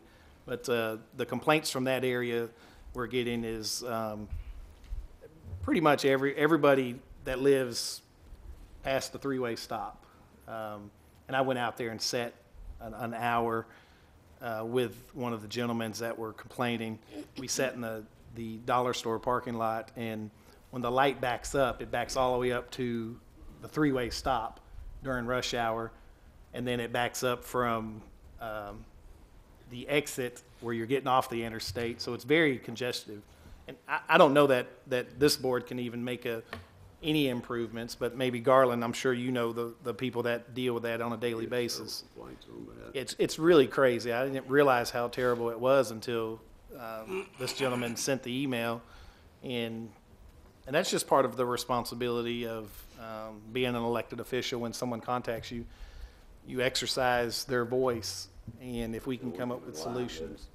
Roads up, it's gonna always go. And that's similar, I mean, he even believes that himself, so it's a nightmare. Point back here, they get off of work at the same time. Mm-hmm. We put thousands of people to work back here, and they all get off between 3:30 and 4:30. Well, we seen the fire department entrance had cars in front of it, so if there was a fire and they had to come out, they couldn't even get out. I mean, because there was no way for the cars to go anywhere. I mean, there was traffic on both sides, so I don't even know how you That's rush hour. That's deal with hard that. to- That's right. Hard to say, because you've got everybody getting off work at the same time. Yeah, and like you said, another 100,000 people in that complex. And then you, at 9 o'clock, you just zoom right through. Right. So Bruce, correct me if I'm wrong, but isn't that light part of the Smart Corridor program that we had approved last year? I know that the light at the interstate ramp is, I'm not sure if the Charter Place or the, well, it's the same one for the Center Point, because they're connected. I'm not sure if those are a part of that. Adam, do you know off the top of your head if that's included in that Smart Corridor? It stopped at the interstate. Okay. Mr. Mayor, Board, that signal is not part of the I-24 Smart Corridor. It's outside of their purview because they basically stopped at the interstate. I would, Garland had it right, the there's a number of issues there. Everyone wants something quick, easy, and cheap. I'm an engineer, we just don't do that, unfortunately. So, really,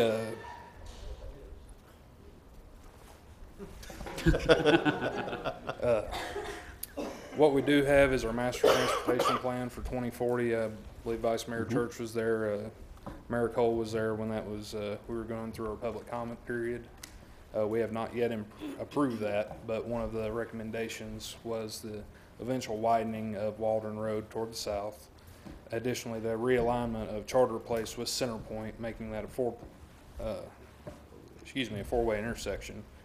That alleviates a lot of the conflicting movements that would, free up wouldn't free up a whole lot, but it would ease some of the pain. I typically don't volunteer anybody's department other than my own for anything. One of the options that could be exercised by the city is if you want to have an officer direct traffic during that time period. It works for schools, it works for these types of things. Once again, I'm not going to volunteer Chief Walker's people at all. They can shoot me, I don't want that to happen. So we're just going to be over here doing our engineer stuff. So, other than really those two options, once the I-24 Smart Corridor, it's already kicked off. We've had our pre-cons in Smyrna with the state and everybody else. Once they get all the signals upgraded, I would recommend that, and I'll be putting a request in my budget, that we budget to time the signals outside of that to match the timing along the corridor. Essentially, once you get a level of synchronization, there will be some improvements along Waldron Road, but it takes time. And then, I guess, as Waldron Road improves with retail or commercial, whatever comes in, is that something that we can, are we allowed to, as these developers come into the city and they want to build a shopping mall, can they help us address the needs there? Is that something that we can go to them and say, hey, we want your shopping center, can you help us with the road, or is that allowed? Is that possible? Absolutely. Good. I mean, future plans, of course, we're not doing it tomorrow. That's absolutely allowed. Of course, if it's a retailer that the city would really want, in the past, we've usually had to incentivize that. That's typical for any city, so that part of them coming might be the city eats the cost of doing an improvement. And of course, any development, they all pay some traffic impact fees. If the board so chose, they could direct those impact fees to whatever improvements they felt necessary. It's just the boom is definitely in that area. I saw that same email that you're talking about. Does that the way that street Charter offsets with that light, does that, like, if you had to put one big thing that causes that, do you think that's the major problem with the way that street's offset? Because some people's got to stop back there, some people stops up here. I think it's a death by 1,000 cuts, essentially. It adds a lot of conflicting movements. Is it unsafe? To a certain degree. Has there been a lot of accidents there? None major to my knowledge. Of course, the police department may have more knowledge to that. I've only been here a year, but realigning that gets rid of a lot of your conflict points. That helps you in a lot of little ways. It also helps us time our signal better, because if you have to account for the timing of that stop sign in your signal. So you could have a little bit more green time if you took that stop sign out, because you have to account for the gap when people are stopped going up to that stop sign. What we would do if, obviously I'm going to put that in the budget to address for next year. That way we're not dipping into our reserves for unfunded projects. What we'd do is we'd hire a traffic engineer. They'd go out, perform counts, give us a recommended signal timing. They'd build a model, and at that time, if you would like, I would personally recommend having them model it as a four-way if we decided to go ahead and realign it, to see what improvements would come of that. I mean, maybe we could even go to the industrial park for some assistance. There's always potential for it. We can't make them at this point, but we could definitely ask. Right. Chief, did you have something? Traffic has been Oh, you sit in my it alone life every for a day. long time. Right. There are two issues, not just the offset intersection. I've griped about that since it did it because for 15 years, or a little over 15 now, I've driven through there every single day, sometimes multiple times. It's not just the offset. That is a big problem. The other problem is that light, if it's not going to be included in the smart system, is going to be even worse than it is today, because if you drive through there anywhere from 4:30 to after 6 p.m. every single workday, you have people trying to get off the interstate, turn left and go south on Waldron. They're stuck in the middle of the intersection. Nothing moves. People can't turn left to get on to go eastbound on 24 because those lights are not synchronized anyway. If that light up there at Centerpoint and Charter, actually it's at Centerpoint, not Charter, you've got people pulling out from Charter that got a stop sign, and if I'm in my personal vehicle, I see tractor trailers and everything else coming off Charter, turning to go north onto Waldron to get on 24, and they drive right through the red light because they've turned right on red, they think. But they don't have a red light. They have a stop sign. That's right. Unless that is tied into the smart system itself, that would be one of the best things that could happen, so that it's synchronized with everything else that's going on. Because Synchronizing it with it would have to be. And that was would part of be my the recommendation. best thing. Either that That's or in go your ahead and do recommendation. both parts of it. Go ahead and purchase the right of way and move the road over so that you've got an intersection there, because not only did Centerport increase, Charter Place traffic has increased as well. There's a whole lot more going in and out now than there was before. I understand that property is owned by TDOT too, and that we've approached them before about purchasing the right of way, and they haven't been amenable to that. That lot, no, No? it's the southeast corner. Yeah. From that side, where they put the fireworks tent on that side. Okay. If you brought Charter out that way. It's right next to the driftwood. That lot, to my knowledge, is currently privately owned. Yeah, Oh. it is. There were It some is. issues with It's it the in the other past side with of the zoning. road that's, Yeah, it's Ditch Witch's property. Yes, sir. Yeah, the other side is TDOT. Okay. Yeah. Last year, they tried to rezone it industrial from commercial. Thank you. I appreciate you clearing that up. It's a mess. It is. And the email, And it would take a minimum of 2 officers, if not more. Seriously. I think you're It would. stretched pretty thin. We won't consider having. It would you out take 2 of our 4 or 5 that we have on a shift. We did also reach out at one point a couple of years ago to Davidson County to see about taking the road on out from Center Point on out to Old Hickory Boulevard, and there virtually was no response to that. So they really did not have an interest in it, which would alleviate a lot of that traffic as well. And that option is somewhat closed to us now due to the building of Centerpoint Building 5 at the Yes. end of it. It's still an option, it's just a more expensive option now. Would that be something that we could help lobby that, go to the right folks? And what would you recommend with that? Trying to get Metro to do anything Metro doesn't want to do isn't a they're, lobbying effort. All right, okay. They're building apartments or homes or something now back there, aren't they? No, sir, that's all industrial zoned, off Centerpoint. No, what I'm saying is you get off at Old Hickory and turn left like you're going out to Cane Ridge. On the left where you're talking about that road coming out, Yes, sir. that's all houses and Yeah, it is. apartments and It's stuff zoned now. residential for On the area. Metro's part of it. Yeah. I don't think they'd let us Yeah, send them big trucks out through there. We didn't get much of a response We could just before. rename it Mason Road, they'd go on. Thanks. Okay, moving on to number 16, discussion Senior Citizens Center full-time position. Vice Mayor? This is something else that's been brought to our attention many times throughout the years. That's a need, and tonight with the budget, the comprehensive annual financial report, it clearly shows that we invest 2.5%, a percentage of 2.5% into our senior citizens, according to his report and his graphs. Less than 2.5%, so let's just say we split that number in half. That's our investment in our senior citizens center here in Laverne.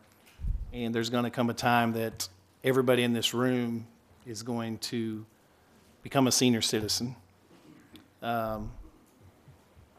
Their need is, they have 2 part-time people that work, I believe it's 27 hours a week. And our director moved on, and the women there, they continued with the help from members of the library. They kept things going. They never dropped the ball through the holiday season. And we've all been there, everyone on the board. We've seen how much of a need it is in Laverne. If the Senior Citizens Center is not operating, there are seniors in our community that do not eat. And these are facts. This isn't politics. These are people's lives that are effective. And our Senior Citizen Center, Robertson County, I went up and spoke to some of those people.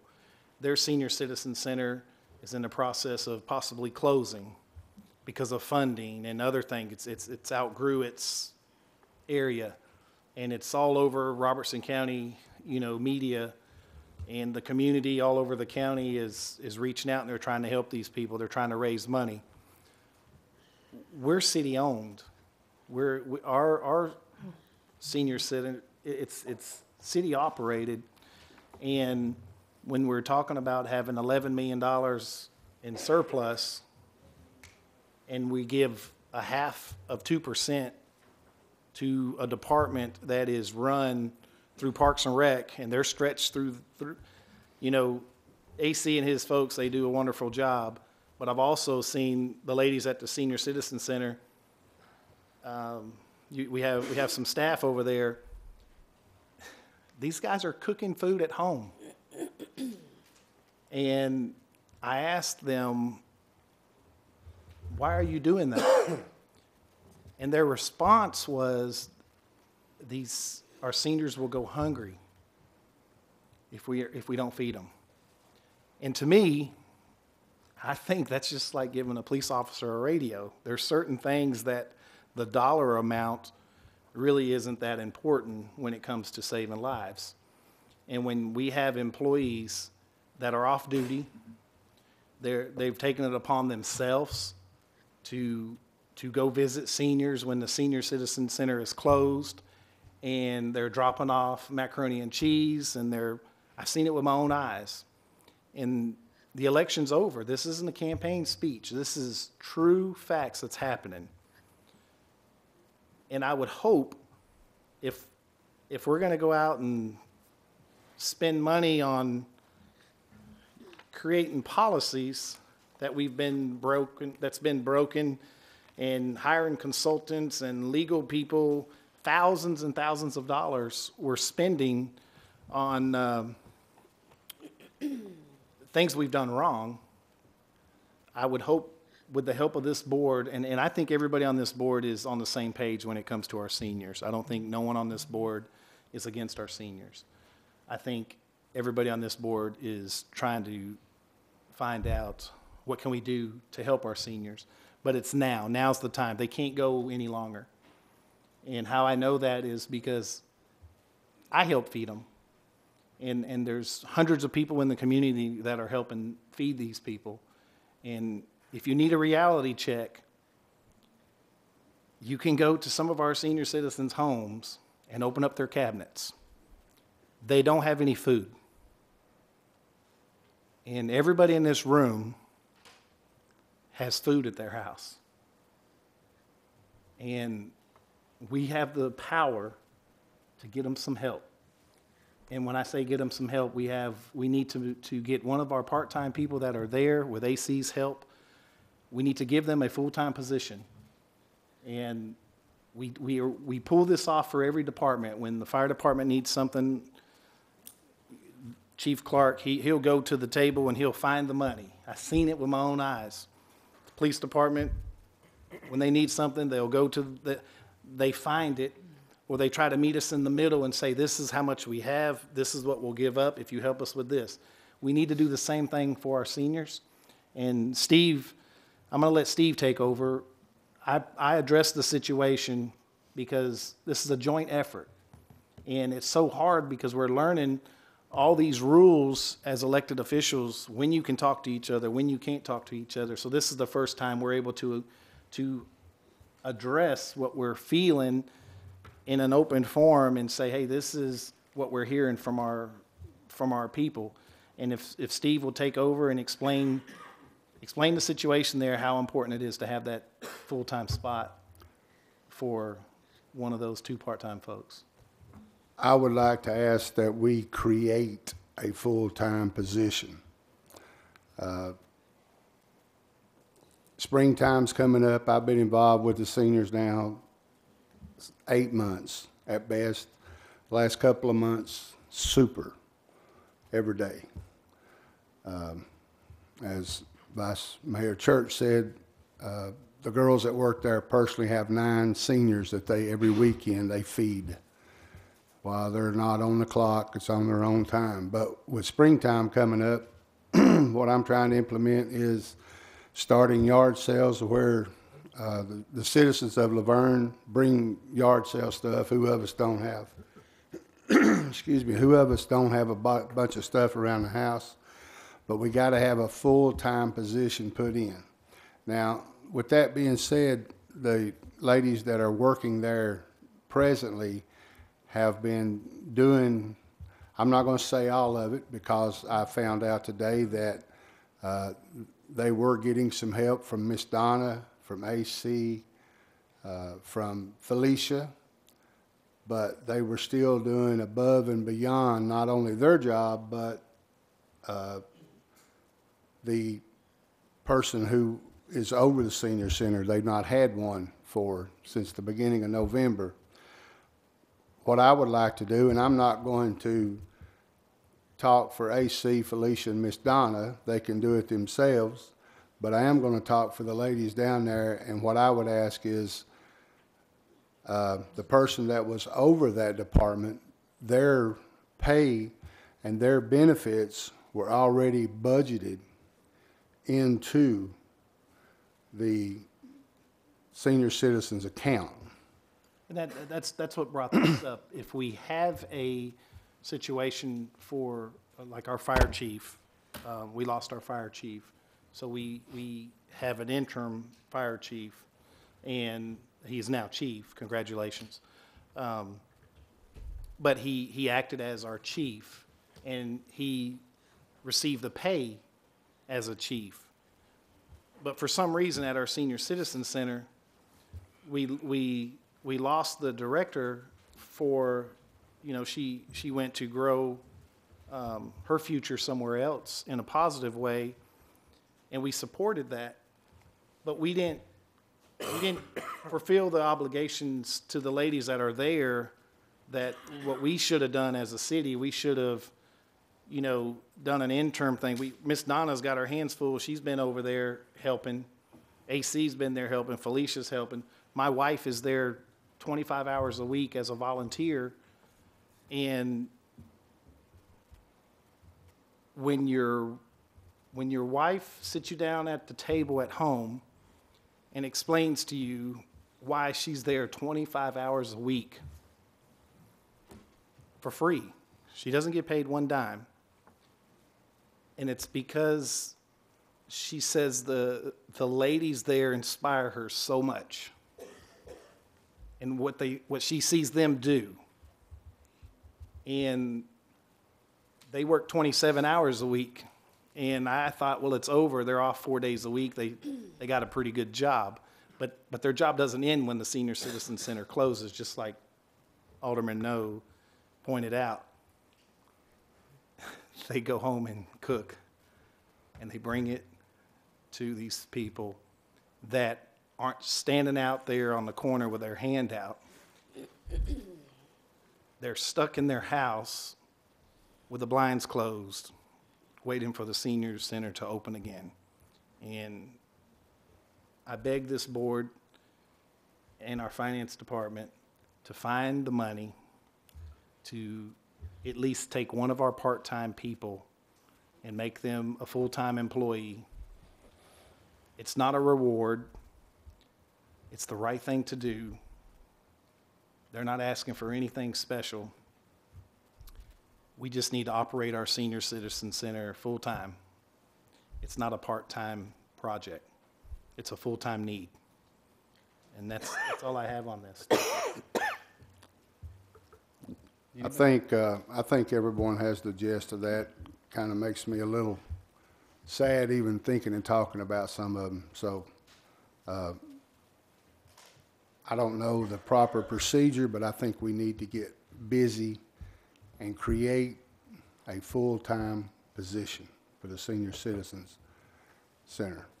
Historically, staffing needs are addressed by the directors of the various departments in the city budget hearing, which is normally, I think it's scheduled for March of this year. Is that correct, Bruce?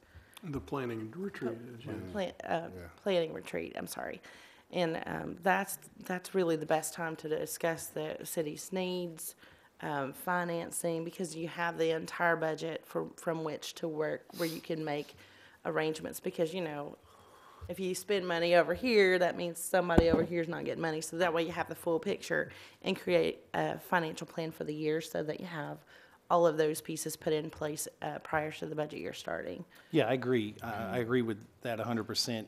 But to me, it's kind of the same thing. If the chief of police comes in outside of budget and asks for $350,000 because there's a need that may put officers' lives on the line because we don't have adequate radio service, we don't tell him, well, let's put it off to the new budget and talk about it. To me, there's no difference because we're still putting people's lives on the line. The only thing different is they're not in harm's way. They're just not eating. I did a little research. There are about 45 regular members of the Senior Citizens Center that, on an average basis daily, that's in attendance.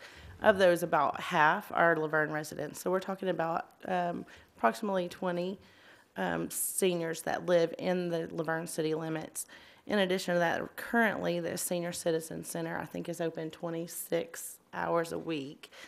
I would like to express concern if we have any employee that's working off the clock to cook food from their home without approval from the health department or any other government regulation. That could be a liability to the city. So I would recommend that practice would probably need to be addressed, and then move forward from there. And we're not talking about kicking this down the road months and months or years in advance. We're talking about 2 months, which in the slow pace of the government is kind of moving up quickly. So what you're telling me, Alderman Brown, I just want to understand it correctly. As a city employee, off the clock, if they're at home and they know someone's hungry in our city and they make something for them to eat, you got a problem with that? I didn't say that, and I don't appreciate you putting words in my mouth, but I will say that it's something that we need to understand what the capability is for the city of Laverne. Now, if they're doing it on their own time, out of their own free will, and not bringing it to the Senior Citizen Center, it's not related to the city at all, that would be different. But I'm not an attorney. Yeah, that's it. So I don't know the circumstances. They haven't discussed that with me. Yeah. So I'm just bringing up different thoughts. This is a discussion, right? Yeah. So this is just different things I thought that we should discuss when we get to that point to discuss it. Okay. And that's what the workshops are for. We have, your numbers are not far off, but I will tell you that if we can get things and get the ball rolling ASAP, especially come springtime, we're going to boom our senior center. Plus, I guess I can talk about some of the things that we've talked about at me and AC. I guess we can talk about it. We're going to start looking for a fee for people that live outside of Laverne. It won't be a big fee, it'll be a small one. We're going to start monitoring an attendance record that you've got to come X amount of days per week or hours to participate in all of the good stuff. But we've got some really good ideas, and I've got a great senior citizens advisory committee, and when we meet, we're going to talk about a lot of good stuff. But Vice Mayor Church is correct. Those ladies down there, I mean, we call them that, but I'm going to mention them. Melissa and Linda. That's right.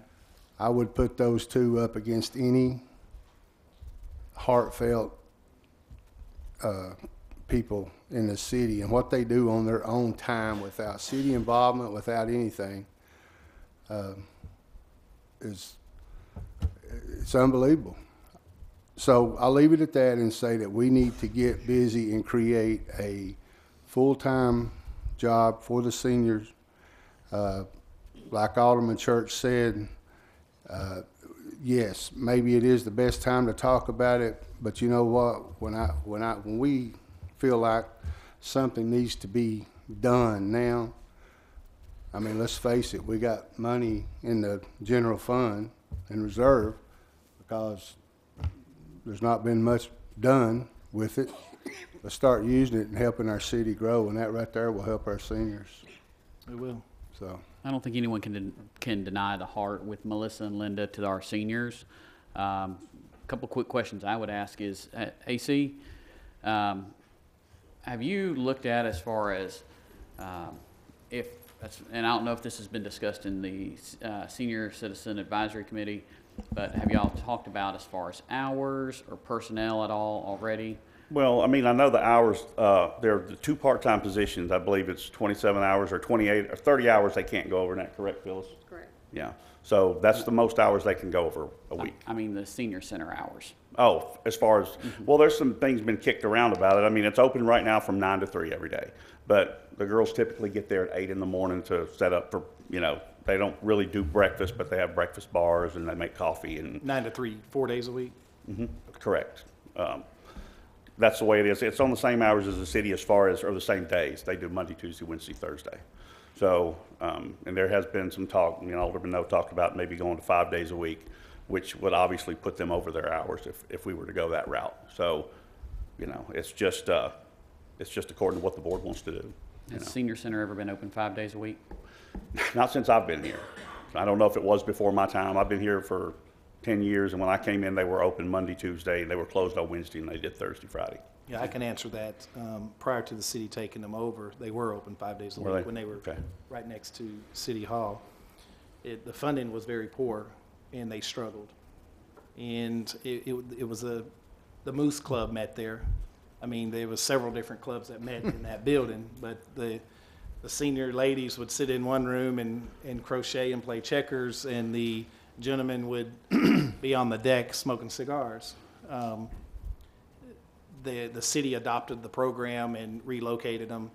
My family was involved with renovating the building that they're currently in prior to when CID was on one side, and, Right. and they used the workhouse guys and my granddaddy.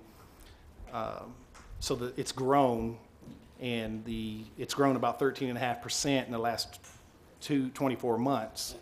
13.5% is a huge increase in any field, whether it be emergency services or agriculture or commercial.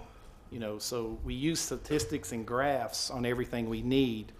You know, you have professionals give you budget information, you have professionals talk about emergency response time, and you have everything. Well, when you take a graph of the seniors and you break it down, when they're getting half of 2.5% of the revenue that is in this book, and our firm that we hired confirmed that today, half of 2.5% is, it's just not enough. That's it. I mean, there's really not a big blown out word I can use. It's just not enough. Half of 2.5%. you know, it's just not enough. And something else to take into consideration, I don't know, if, I'm sure some of you board members know, a few months back we had put in for a TEMA grant, or a FEMA grant, and that's still in the process of, everything got pushed back when the hurricane hit South Carolina and hit Florida. So now everybody's focusing their attention there. We were supposed to hear something back by Thanksgiving, and since everything got pushed back, it's still on hold. So, and that would be a huge factor if that were to come through. They said that we could call it a multi-use / shelter.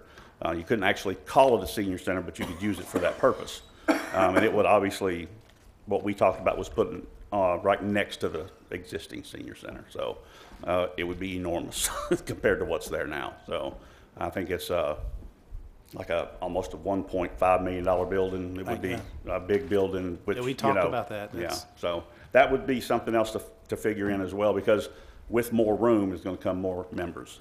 And as because a lot long-term, don't come because of the space right now. The long-term goal is definitely to grow their building. Right. You know, it went from the small half of CID, you know, they shared, and then CID relocated, and now they have the expansion. Right. But when you run we have to remember what we pulled off. Through the busiest time at the seniors, which you agree, we've talked about this, was during the holidays. Well, we lost Cassidy to bigger and better things. And with your help, Felicia's help, Miss Donna's help, and there's so many people to name, you know, my wife, this members of the board, you couldn't get in the place some days. And that's an issue as well. And when it's that full, it becomes unsafe. I was afraid the fire marshal was going to walk in there one day. You know, there was people everywhere. But when you see it with your own eyes, we have statistics. You know, the average of 14 people a day that live in Laverne. There's 14 people coming from Smyrna or Antioch. You know, but on those meal days and on those bingo days, Miss Brown. I mean, Alderman Brown. She's right on it. On bingo days, we bring in you know, everybody. Yeah. But if you go there on a Thursday at lunchtime, that will open your eyes. Wednesday. Oh, I'm sorry. Wednesday at lunchtime. I know about that. So AC, what our do is our ask, if, I know we have a new coordinator coming in. Correct. Can you, her, and Alderman No get together and discuss as far as the role, what hours you see, and as far as where in that budget, if there's already money or how much more would be needed? Work with, of course, Phyllis, and well, it then won't be in come the back. Senior budget. It'll have to come from, it'd have to be an increase to that various budget. different places, but senior budget is, I mean, it's where it's at. It's nothing extra there. Right, So. but come up with that so that we're able to see those hard numbers to be able to go from. Absolutely. And I'd recommend if you can spend a few minutes with Chief Clark on if you will maybe take AC under your wing and show him how you look for money and where you cut for different things to add positions, because these. Maybe he's even got some. I'm going to tell you, I've seen him and the Chief Walker over there kind of, somehow they always pull it off. Well, After a little bit of your money for the seniors, we may need a couple thousand, guys, okay? So just help us out. Right. Thank you. Moving on to number 17, Fire Marshal Office Staffing / Liabilities. Vice Mayor? All right, you see how I threw that in right before yours?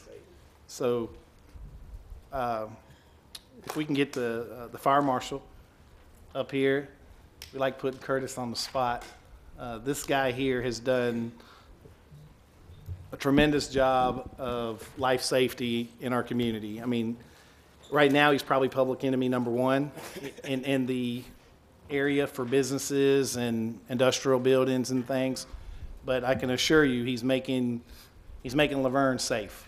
And what he's created is a backlog of work, because he's after talking to the chief and the fire marshal, his time, the role that he's outgrew his office in a short amount of time.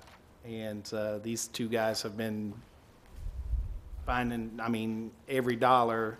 I think they're saving rubber band cost and pens and pencils just to get some help. And if you'll explain to the board your need, and if you have some statistics, that would help us out. Yeah, absolutely. Chief Clark asked me to pull some numbers a while back. This was a need that he recognized several months ago. Started exploring the idea of a possible part-time inspector position from retired personnel. I have some numbers that I'm happy to pass out to the board if you'd like them. I mean, Please. I like numbers. Yes. And some of this is what you've gone over with us individually. Is that right? Thank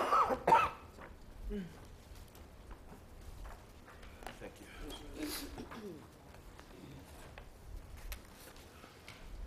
you look at the first page, it just kind of gives overall responsibilities, and this is by no means everything this fire marshal's office is responsible for. But as far as the numbers, if you flip to the second page, you see a bar graph. This is the total inspection count as of November the 30th, 2018. Total inspections that we've completed from the fire marshal's office is 770. Out of that 770, 94 of them have been new construction or new businesses. Obviously, we implemented the new business license program to where those are getting forwarded to our office so we can better track the new businesses, conduct life safety inspections, and make sure those buildings are brought up to code accordingly. So out of those 94, 72 of them passed, 22 of them failed initially, which calls for initial follow-up inspections on those. The remaining 676 are courtesy inspections, is what we would consider going out on our annual inspections for existing buildings and businesses within our city. If you go to the third page, it's another bar graph of different colors. This is your courtesy inspection breakdown as of November the 30th. Again, we did 676 inspections. Out of that 676, we inspected 296 businesses. Out of that 296, we've completed and closed out 215, which means that we've gotten 215 businesses brought up to code as far as fire code compliance. 81 of the 296 are still outstanding. Our goal was to complete our inspection cycle by the end of December, actually the end of November. Unfortunately, we weren't able to achieve that goal. But 81 of them are still outstanding. Out of that 81, 78 of those has failed, which will require us to come back. So if you look at the fifth bar, you'll see 380 follow-up inspections. So that shows we've went out an additional 380 times out of the 296 to attempt to get these buildings back up to fire code compliance. The problem that we're running into is we're having to go back 3 to 4, upwards to even 6 to 7 times on certain businesses. Now, since then, we've implemented some other policies that hopefully will correct that we can apply some additional enforcement to these buildings and the owners and making sure they're going to bring these building ups to compliant as our ordinance requires them to do so. So that's kind of where we're at. Out of the 78 that have failed, if you take our additional numbers that we've used in the beginning of the year, that's at least going to double. So you're looking at an additional 156 inspections on average that we would have had to completed by the end of November. So it's just a matter of manpower and time. And the unexpected fail rate that we've seen. In the beginning, we had a 20% pass rate on the first wave of the 215. The additional 81, which is our second wave, we had a 96.3% fail rate for fire codes is what we're seeing. And can I intervene? And with all this research, when he's saying all these inspections, correct me if I'm wrong, you yourself's out doing the inspections, and then we also take a shift. We take a truck with a crew on it, and they're out there assisting. So right now, he's already utilizing, members of the fire department. We send $1 million truck out there with 3 guys on it, and they're in service. So they're trying to help him get, keep up the inspection flow, but these are guys that are actually on shift to respond to emergencies. So if they're not out of service, but the workload, there's a reason why the firemen work the shifts they work. And the 24-hour shifts they're pretty hard to do. If you're doing inspections all day and you run all night, there's a lot of liability there. I would think that the city would have some liability there because if these guys are out doing inspections throughout the day and we get a structure fire, at 2 o'clock in the morning, well, they're back full speed. So, and this is another issue that I was looking at. I'm sorry, go ahead. No, you're fine. When did we get $1 million fire truck? Well, they're 4 years ago. yeah. I mean, they are $1 million fire trucks, so. To better address what the Vice Mayor said, we've implemented a courtesy inspection program, which I've spoken to several of you about. What we've done is we've utilized the time that the fire crews are going out conducting pre-plans, which is something that we do for ISO rating to keep our lower insurance rating. Since they were already touching each building once a year anyways, we implemented the courtesy inspection program, which is kind of giving us essentially a fire inspection for each building. It's not conducted necessarily by a fire inspector, but they are given a checklist. And the theory behind that is if they fail one of the most common fire code violations, more than likely when we go back as an inspector, then we find additional violations on hand. The way it's currently set up is the companies go out and conduct companies, meaning the fire truck companies, go out and conduct the courtesy inspections and pre-plans. If they do fail, then it gets forwarded to my office, and then I'll come back out within a 30-day time frame and conduct the inspections. Because of the backlog, it has pushed us back upwards to 90 to even 100 days before I'm able to get back, which is kind of essentially forcing us to violate our own city ordinance when it comes to what we require on the follow-ups and the 30 days and notices and stuff. But again, we have implemented several different items that are kind of accommodating that backlog as far as 30-day plan of corrective actions that we've adopted from the state of Tennessee Fire Marshal's office. So all of these things we've implemented to hopefully kind of offset some of this until we can, one day get some additional employment in this office. Before you continue, if you don't mind, I have a question for you. Yes, ma'am. Once you do get these completed, you have, it looks like 215 as of the current date. Yes, ma'am. That are completed. Are they generally just go back in on an annual basis just to make sure nothing's changed and, reapprove them? Or is that something that you do the full inspection each and every year? No, it's full inspection each and every year. So the goal would be to conduct a full fire inspection each and every year. We do have some personnel that are certified and licensed as fire inspectors. So if one of them goes out to a specific building, then obviously they're going to get a full inspection then anyways.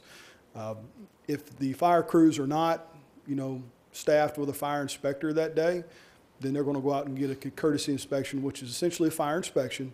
It's just not being conducted by a licensed inspector.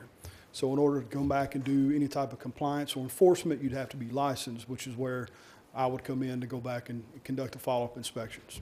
Okay.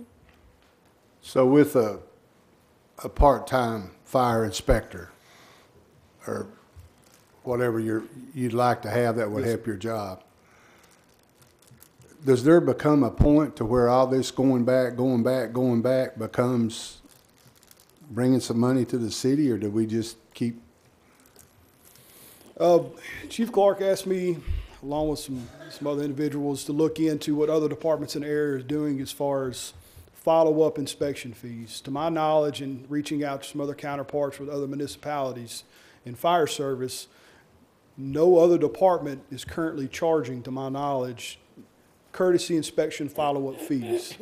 Now, we do have, correct me if I'm wrong, Randolph, if they contact us for an inspection, for example, they've acquired a building permit and they've contacted us for a certain inspection and we go out and they fail so many times, we can bill on that. So that's what we currently have in ordinance.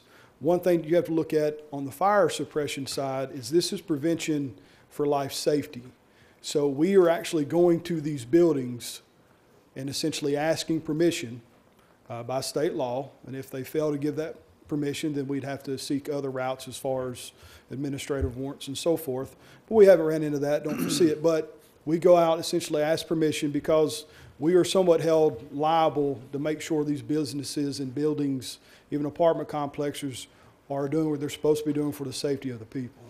So I might have got off key. Right now, no, sir. The only thing that would essentially bring in any form of monetary amount would be in the event that I actually had to cite someone into city court. Well, we'd had conversations down Yes, at your all's office, and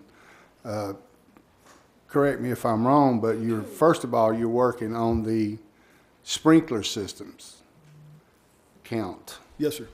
Because we get money for that, is that correct? Yes, sir. Currently, we have a sprinkler count that was compiled by former inspectors and former personnel. As we conduct new inspections, we are getting those counts in.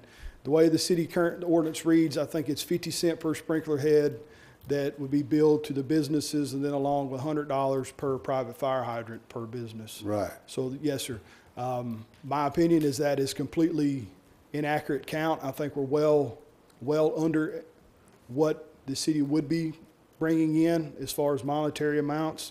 I think we're probably anywhere from half to less than half on an actual count of what sprinkler heads and But you're trying to hydrants. find them. Yes, sir. You're Absolutely. looking for. And that's part of, if additional employment was granted for this division, then obviously that would be one thing. Once we got the inspections called up, then we have goals and objectives within my office that we want to achieve. Some of them we have so far. One of them would be to go out and actually conduct sprinkler counts and actually get an accurate account of who has private fire hydrants and so forth. I've been working with several of the maintenance companies on the industrial side, asking them to get and label which fire hydrants are actually private. I spoke with Mr. Dietz on a couple occasions. Actually have our mapping guy draw up a map of our current hydrants. The problem is they're just not documented on which ones are private and which ones aren't. Half of the businesses don't even know which ones are theirs and which ones aren't because it was just never accounted for in the past. So that would be a goal also, is if we've received additional assistance, then going out at some point in time and trying to get a good accurate count of what we currently have, and then also maintain it as new businesses come in with sprinklers. And- Well- I'm sorry, go ahead. What my concern is the part-time position. Yes, sir. In the growth of our city, a part-time position is a quick fix. Yes, sir. And hiring a retired personnel from somebody outside the area, if we have invested in current firemen that work for us to get licensed and everything, is that something we've already done? Do we have trained personnel? Yes, sir. Currently we have 3 shift inspectors that are licensed that assist with all the new construction and new business licenses. So they kind of feel the offset on that as far as assisting me. So all 3 of them are certified and licensed. And we also have 2 additional firefighters that are licensed fire inspectors too, that they've, one received the education from us, the other one received that certification from another department before coming to us. So with that said, it makes perfectly sense if you and the chief see the same need that I see. We're not going to have any existing firemen leave a full-time position to become a part-time fire inspector. So it would make sense to create a full-time position. That way the opportunity would be there in the posting within or you do it, statewide, whatever. But I would hope that we would take in consideration on considering getting them a full-time position, because we've already invested in existing firemen that work for us. That's correct. Because they may or may not want the position, but if they do want the position, I would hate for them to be knocked out of the category because it's only a part-time position. And if somebody educated themselves or assisted, the city assisted in education, it's a return of our investment. Because a part-time person that's retired, if the position was to become a full-time position, they've already retired. They retired for a reason. Mm-hmm.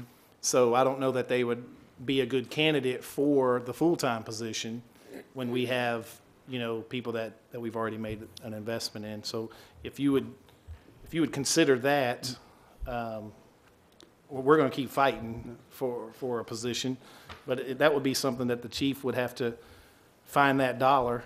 And that's what I would recommend, is that Chief Clark get, of course, with the fire marshal and with Phyllis to go through to see if there's money already in your budget or not, and looking at overtime and open positions and going from there to bring something back to this board. I will bring it back next month. I'm fairly positive that money is in our budget. A lot of things changed 2 days ago, so that's great. I think we're ready to move forward in some adjustments and make some things happen. Okay, thank you. Thank you. Yes, sir. Thank you. Number 18, discussion, work order accountability. Vice Mayor Church. Work order accountability. first, there's one thing I want to say on the work order accountability is Randolph, your guys, the work orders are going in, they're hitting the field and putting out every fire that's coming in the door. And I want to compliment you on that because I know it's been crazy. There's a lot going on in our city, and you're stretched pretty thin yourself. So there is a positive when there's work orders coming in. It's always not negative. Garland, same thing. We had several issues with some roads, Steve and Alderman No and Mayor Cole, different areas of the city that people were complaining about. These guys were out there in the rain and repairing the hose. So I want to compliment you on that. The work orders that we are struggling with, it's emotional. The storm water seems to be a sporadic issue. I don't know how you guys even keep up because it seems like every day there's something. And we're getting hammered. When I say we as a group, there's several of us on the board, just people are calling, they're emailing us, they're, reaching out on social media. What can we do with your expertise? How can we go to the citizens that are asking, how come nothing's being done? How do we address that? If you'll assist us with that. You looked at me, I'm assuming you want me to ask? No, sir, I won't do that to you. I had the privilege of speaking with Alderman No earlier about some of these issues. First, we'll deal with reality. That's what I do. Anytime there's a new elected, many of you are, the first thing that happens is they get called about any issue they've had in the past. I agree. That's like priority number one. Anybody that's been elected knows that. I haven't been elected, but I've dealt with the backlash from it. So, a lot of times, and this isn't backlash. I'm just I'm used to it at this point. So, a lot of times the issues that get brought to you immediately are issues that were either taken care of in the past or they were told an answer they didn't like. Unfortunately, or fortunately, depending on which side of the fence you're on, we have limited authority. Garland can do only so much. If it's in the right of way or an easement, we can fix it. That's a blanket answer that you can take to the bank, and I believe Mr. Cope would pretty much back me up on that 95 to 98% of the time, which is excellent for engineers and attorneys. So that being said, there's issues we can't fix. If they live in a floodplain, there's going to be water behind their house.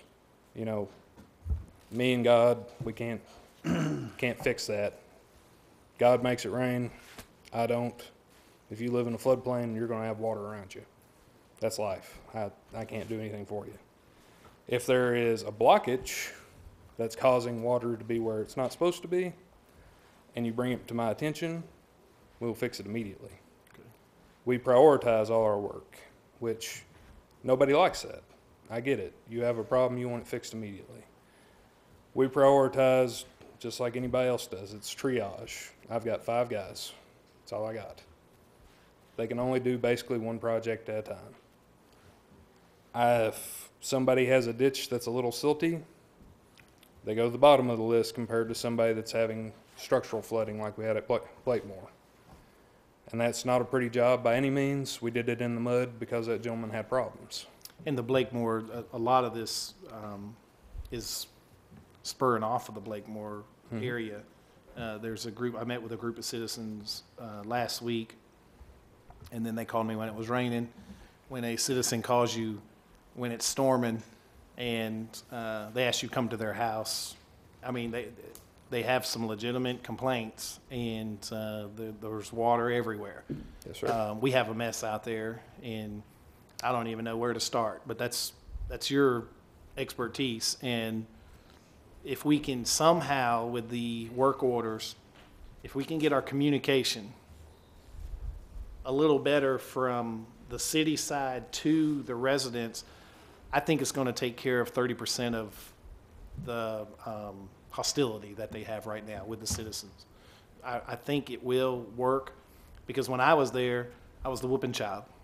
You know, I mean, they were just upset. I mean, everyone and their brother got blamed for it, and I told them, I said, guys, all we can do is address it, work with a plan, and the growth isn't going to stop in Laverne, you know. And some of this isn't growth related. Some of it is just, you got fences in our easements, you got sheds in our easements. I mean, I've seen it with my own eyes. But some of it is, you know, they're just, it's unfortunate. They are victims in the situation. You know, the water ended up in their area, and they're victims. So without having a dog and pony show, if we could maybe educate the community, and that's what I would like to propose to you, and I will help you 100%. If you can teach me some bullets, or not just me, but this board, on, you know, these are the 5 things that will help improve the surrounding area in your cul-de-sac. And then we go out as officials or community leaders, and it's not just elected officials. There's a lot of community. I hear the drums beating, and they're coming, and we're not saying they're not welcome, but if we can change the attitude of the fight and get us all on the same page, we can hit it pretty hard. We have volunteers that are lining up now. There's people that are saying, hey, we have Interact clubs that are saying, hey, we'll come out and help clean ditches. But we don't know. We don't know what ditches need to be cleaned. We don't know what's allowed to be removed. If you can help us with that, I think it will make your job a lot easier. Of course, Alderman Noah and I discussed this a little bit earlier. I will tell Vice Mayor Church what I learned today, because, you know, I'm all about trying to learn this stuff, because I myself got a bunch of phone calls and emails, and for the people in the boardroom and for the folks listening at home, Adam pulled up a site on his computers today from the county and the city, and it's got a blue screen in it. And what that blue screen means is, if your home is in that blue screen, that means that your home was built in a flood zone. By law, it's supposed to be told to you by the seller, by the realtor, and somewhere in your contract, it's going to tell you that it's in a flood zone. There's one particular lady that lives out in Lake Forest, and if you're watching, you know who you are. We came to your home, and I didn't know this until today, but your house is slap dab in the middle of a flood zone. There's absolutely nothing the city can do. Adam showed me several more homes. Matter of fact, I made him look mine up, because I didn't realize what we're sitting on, on sinkholes and things. And then the ones that we talked about, the other ones, he agreed that they had not cleaned it out in 10 years, and it was due, and they're getting to them as quick as they can. So the people who do not have homes in a flood zone, and I guess, Adam, to me, what is the best way for people at home that are listening and in the boardroom, what's the easiest way for them to find out if their home is actually indeed built in a flood zone? Well, the easiest way, which is not going to be super popular with my project engineer, is to call our stormwater project engineer, and she'll find their lot for them. They can also go to the FEMA website. The floodplains are interactive online. And also, probably before you make those phone calls, is research your deed. If it's in a flood zone, it's going to be in your deed somewhere. Am I right? And you'll probably be paying flood insurance. But Most people I notice did. that. I learned a lot today going down there. So things that I didn't know. So one thing to hit on what you said is, you know, if it's on as far as in the right of way or in the easement, the city can take action. But if it's on private property, we can't use public funds to correct that. That is correct, Mayor. There's absolutely an educational aspect to what we do. We do our stream cleanups. They've been pretty sparsely attended. despite best efforts. Y'all been to them, you know? Yes, sir. What I have discussed with Alderman Noe and that both I and Catherine have been working on is doing a Citizens Engineering Academy to go through some of the planning, I agree. stormwater type activities. But as far as communication goes, I can definitely speak for myself and my project engineer. If you call us and you leave a message and a number, you get called back. I can 99.9% guarantee it, and I think any elected official that's reached out to me on an issue's got to answer back, if not the same day, the next day. So I know that's not the best answer ever. Everybody wants to be heard immediately, and I can tell you that a lot of times I get phone calls from citizens that say, well, I've talked to 19 people and they can't tell me who they talked to. All I can do is, the buck stops with me, we'll take care of it. I'm probably not going to take care of it in the time frame they want. You know, I think that's what people want. People want to see activities. You know, I got a call today, and they said, you think maybe some of the situation we have with flooding is when we have new development, there's silt fencing not being kept up with during, you know, they put up a silt fencing for erosion control, and then the development goes on 6 months, the silt fencing's down. And they use an example of the apartment complex there, the townhomes near Shriven. I drove by there, it's facts. You know, the silt fencing's down, there's 6 inches of mud in the culvert, you know, and those are things that, like you said, the election has brought a lot of people out. And I think it has something to do with, that's the reason why they elected us. They elected us to have a voice. So if we can take what they're telling us to you and the other department heads and reward you guys when things are good, but we also have to accept the responsibility when things are bad. And That's what I told him. you know, we just got to, and it's a struggle. I know your department, I mean, you guys are limited on space, you're limited on equipment, but you know, maybe we have to borrow some help from these guys or something. I don't know. Whatever we got to do to make it happen, I mean, we have to. There's people, you're in a floodplain, there's nothing we can do. But what will happen after this meeting, if they're not in a floodplain, they're coming after us, and they have every right to. If their house has water in their garage and they're not in a floodplain, we probably have some sort of reasoning for that. And that's a good baseline, the education side. Thank you so much for helping us with that. You're very welcome. Anything else, Adam. Mayor? Yes, Thank sir. you. Number 19, Tennessee labor law, flex time for staff, discussion. Can we bypass that since we discussed it earlier? Well, we've discussed it to a degree, so if everyone's fine with that, we can skip over that one. Will that be okay? I don't think we discussed it. We hit some of the bullets. Well, I think it would be a bad idea for us to discuss something that's being investigated right now.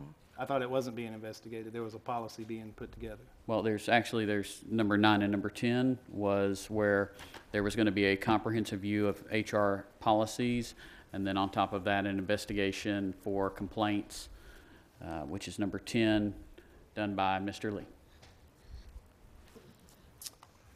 Evan, what do you feel with that? Is that something that we're not even allowed to discuss the flex time issue now?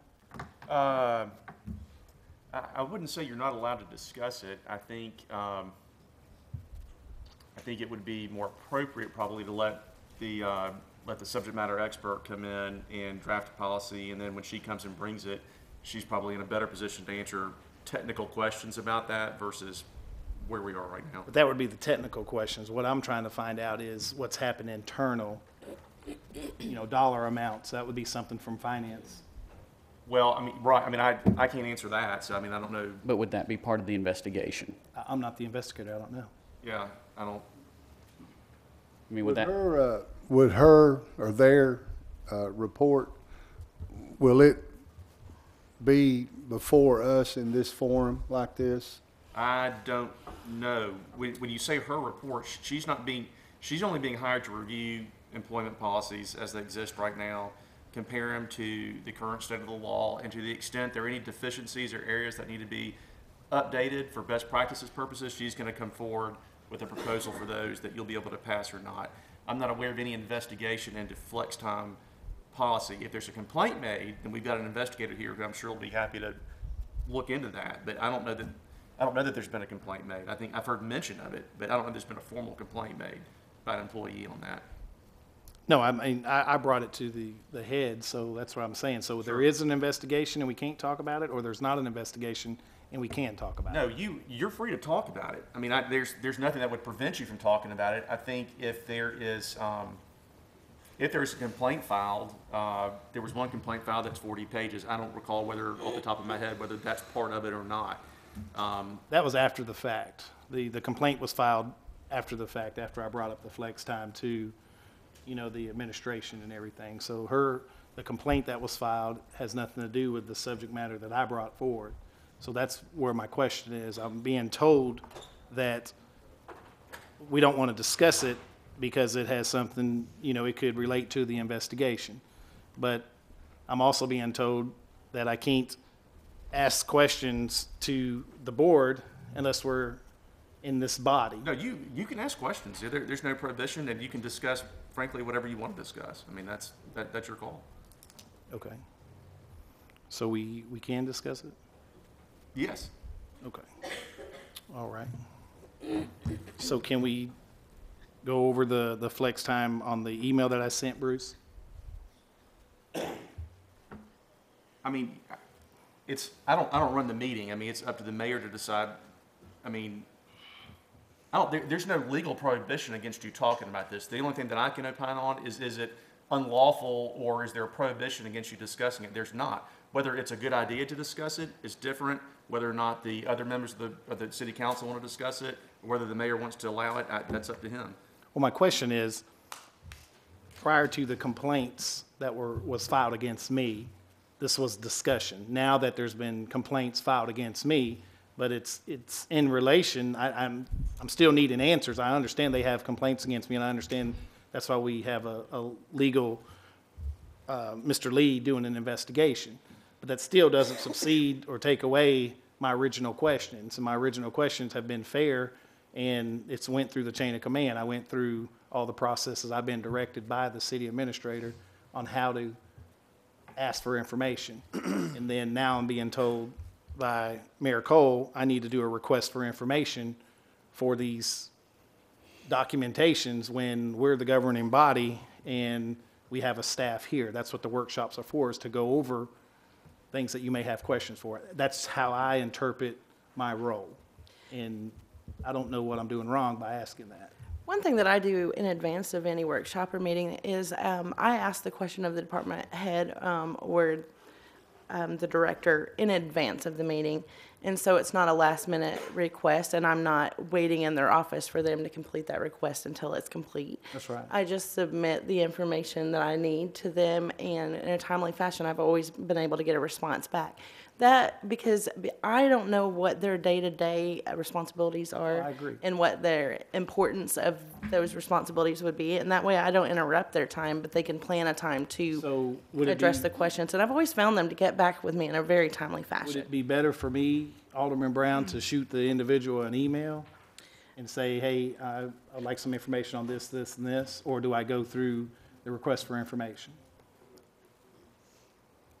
From what I understand, our mayor has requested that we submit a request for information, so. But is that the role that you've done in the past, or did you just go direct to the department heads? That is not what I've done in the past, but it was only today, and under my understanding, I wasn't copied on the email that the directive was issued out, and so I plan to honor that directive with a request for information going forward. As of today, per Mayor Cole, we do the request for information like the citizens. Prior to today, it was standard operation procedures for elected officials to go to the department heads via email or, professional terms and request for information. I appreciate you clearing that up. We had a policy that just because it wasn't being followed doesn't mean it's not a valid policy. And me wanting our board to be treated just like every other citizen without a special privilege, I think that's fair to everybody. So that's a special privilege? Well, that we're gonna automatically exempt ourselves when the policy doesn't allow that. because that policy doesn't mention anything about exempting an elected official from that policy. It just states that for request of information, this is how it's done. And the request once submitted, they have a 7-day return time to get back that information. I've always found that to be more than adequate when there's a month between most meetings. Yeah, you're exactly right. But as you stated, hasn't been normal practice to go through. Right, and I would submit to you that they likely wouldn't make you wait 7 days to get the information either. I think historically they get it to you as quick as they can, which has to be compelled by law, has to be relinquished within 7 days. Take into consideration that we haven't been the chief complainant in the complaint. So they're complaining, obviously, about something that you've done. So therefore, you can't just go in and be privy to information that no one else is. So just go through the process of going through the release of information. I agree 100% with what you're saying, Alderman Brown. The third time's a charm. I do apologize, sir. But this was prior to the complaints, guys, before the complaints were made on me. That whatever complaint it is, I still don't even know what they are. I haven't been privileged to that information at this time. These complaints came after the fact that I requested information. I want everyone to understand that. My complaint come before that. It come before that? Yes, sir. Can we circle back away from complaints to the topic? Because I think we're getting off that topic. And so the topic is Tennessee labor law, flex time for staff. And we've already established that. We are going to have on the agenda a resolution for a lawyer to come in and review all of our HR policies to see if we're in compliance with state and modern practices or not. And then for anyone who has issued a complaint, regardless of whether it's about this, flex time, or anything else, we'll have on the agenda to approve hiring an investigator for any complaints made by city employees, regardless of what they are. How long does something like that take to work through, or do you know? It's case specific. Okay. Depends on the depth. All right. You have a dollar amount estimate? No, sir. So I guess we'll move on since we're not allowed to talk about it. Okay, moving on to number 20, discussion tuition assistance program. Vice Mayor? This has been something that I'm trying to do a little research on the tuition assistance.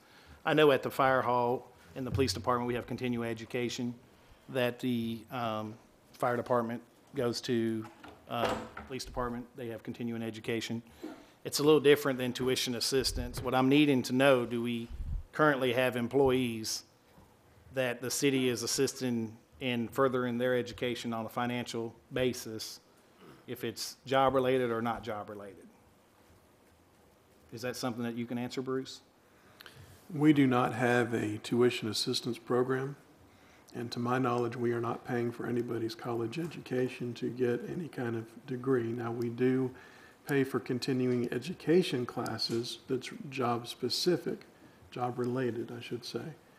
But to my knowledge, nobody is getting their college tuition paid for directly by the city. Okay. So when we give the assistance and we pay the tuition for them to further their education, do we do some sort of a contractual agreement with them to retain them a certain length of time? We're not paying anybody's college education. Okay. Now, we do have a tuition reimbursement thing for, like, when we hire police officers, we send them through the academy. We've set that up for the fire department as well with specific training that's expensive training. But that's not college degrees that we're talking about. That's just specific training for those specific jobs. Okay, so outside of the police department or fire department, we don't do that. But that's not college degrees. Okay. Tuition assistance is for college degrees, and we don't do that. Well, tuition assistance is for many different things. The tuition could be your child private school or your bus fees. You know, the definition of tuition is not Well, tuition assistance is generally for your employees, not for children of employees. For the ones that we do it for in regards to police and fire, I believe I know with the police department there's a contract because Alderman Jones helped set that up. And then I believe there's also one with the fire department, or there's discussion of it. We are currently under that program. Okay. Good. And just to answer my question, currently, are we assisting in any future education for existing staff at a financial level?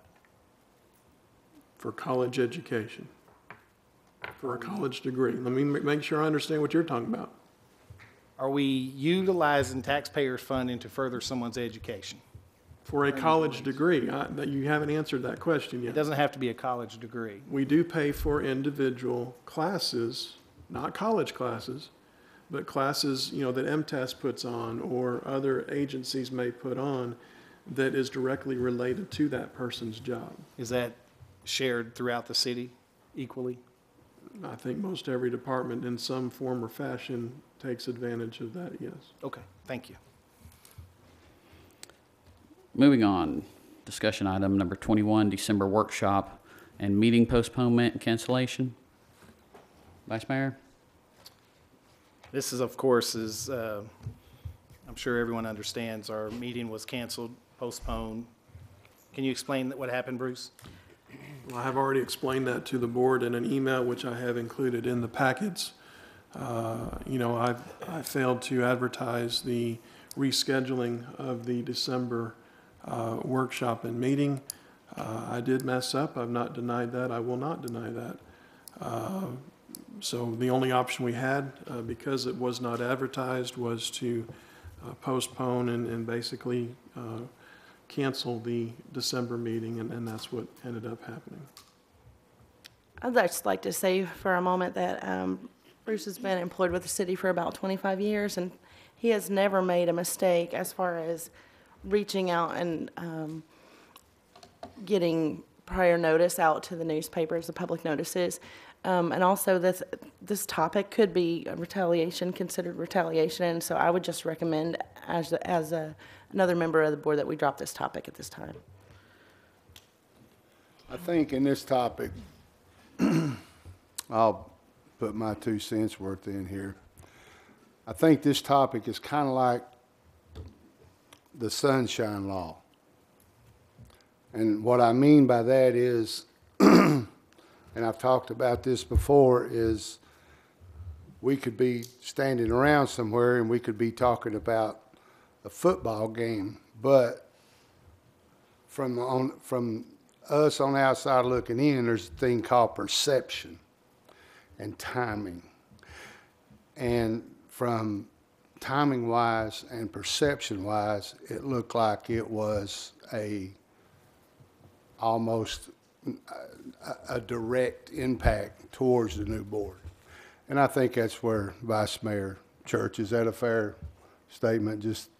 It just looked, you know, after 20-some years, it's never been done, all of a sudden here we come. I really think that publicly discussing someone's error on the job in a public format that's televised is probably bad business practice. It probably is, but, you know, It probably could cost the city a lot of money in lawsuits. I think it would be best to drop this subject. We talked about transparency, so we want people to know about it.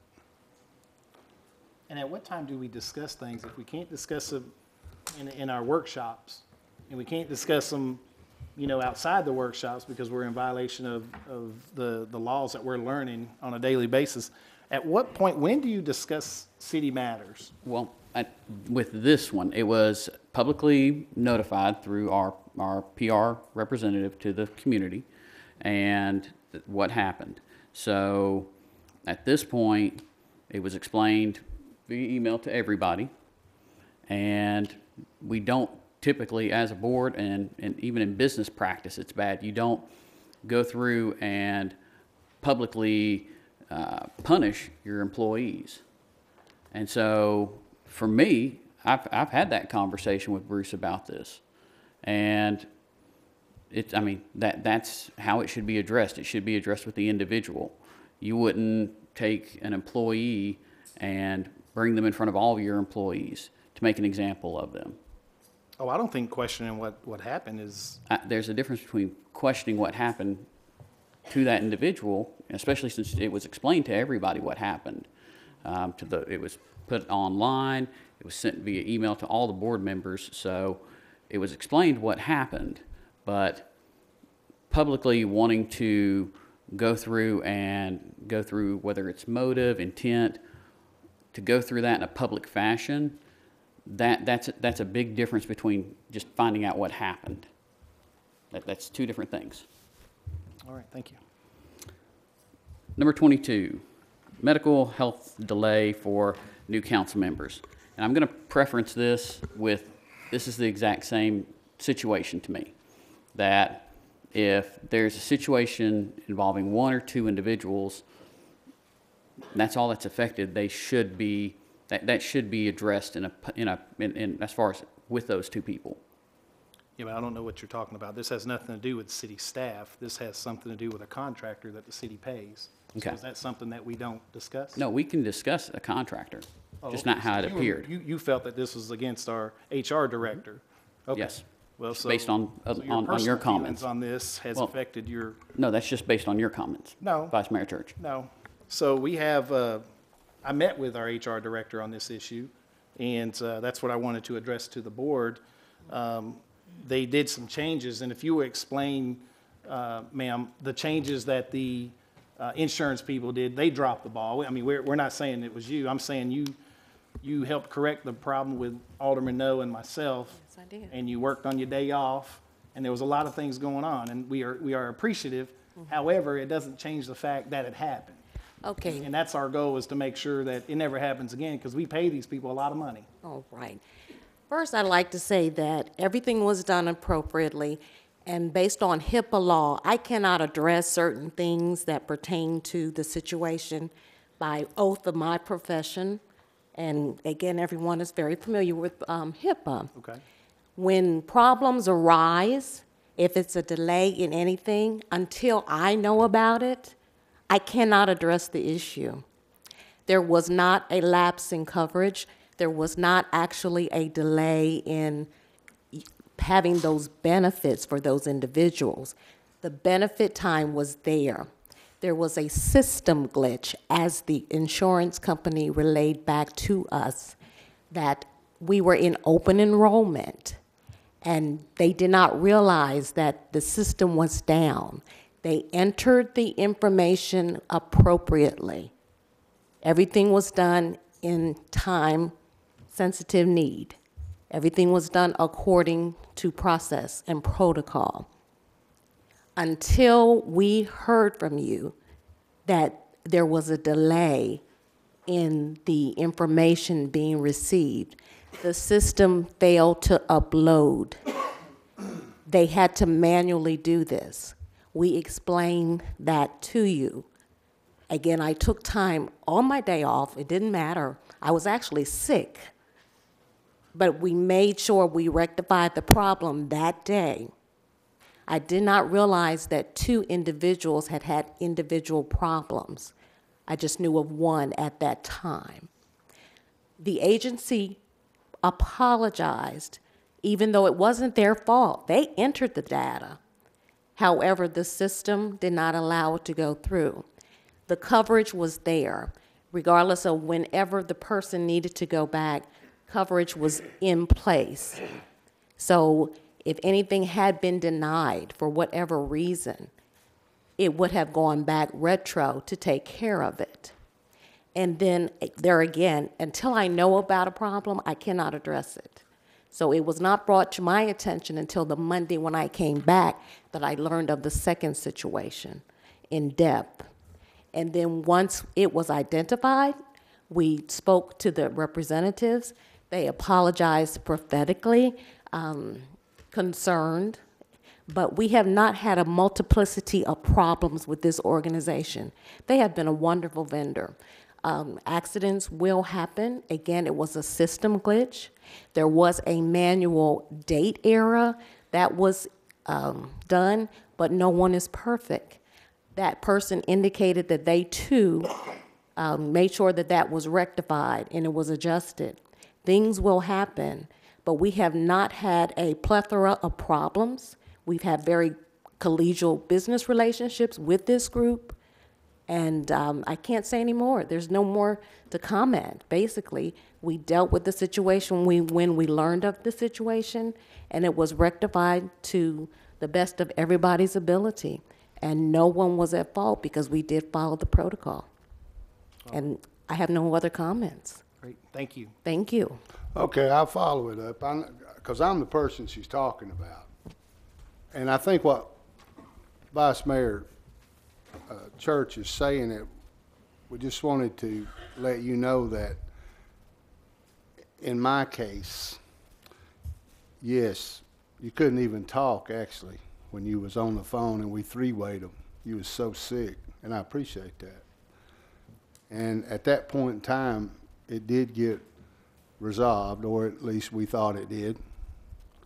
And if you'll remember, a couple of days went by, and it still, so I had to spend time on the phone again. What I was a little bit disappointed in was not the fact that you did not do your job. You did your job.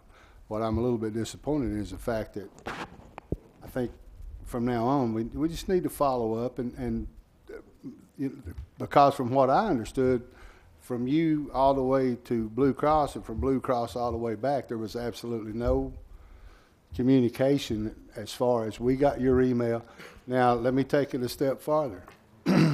So after a week and a half, after everything was okay, I got 3, maybe 4 envelopes in the mail, cards in every one of them. I said, well, okay, overkill's better than underkill. So I picked out 2 of them for me and 2 for my son. I threw the rest away. Well, my son went to the dentist and they wouldn't take his insurance.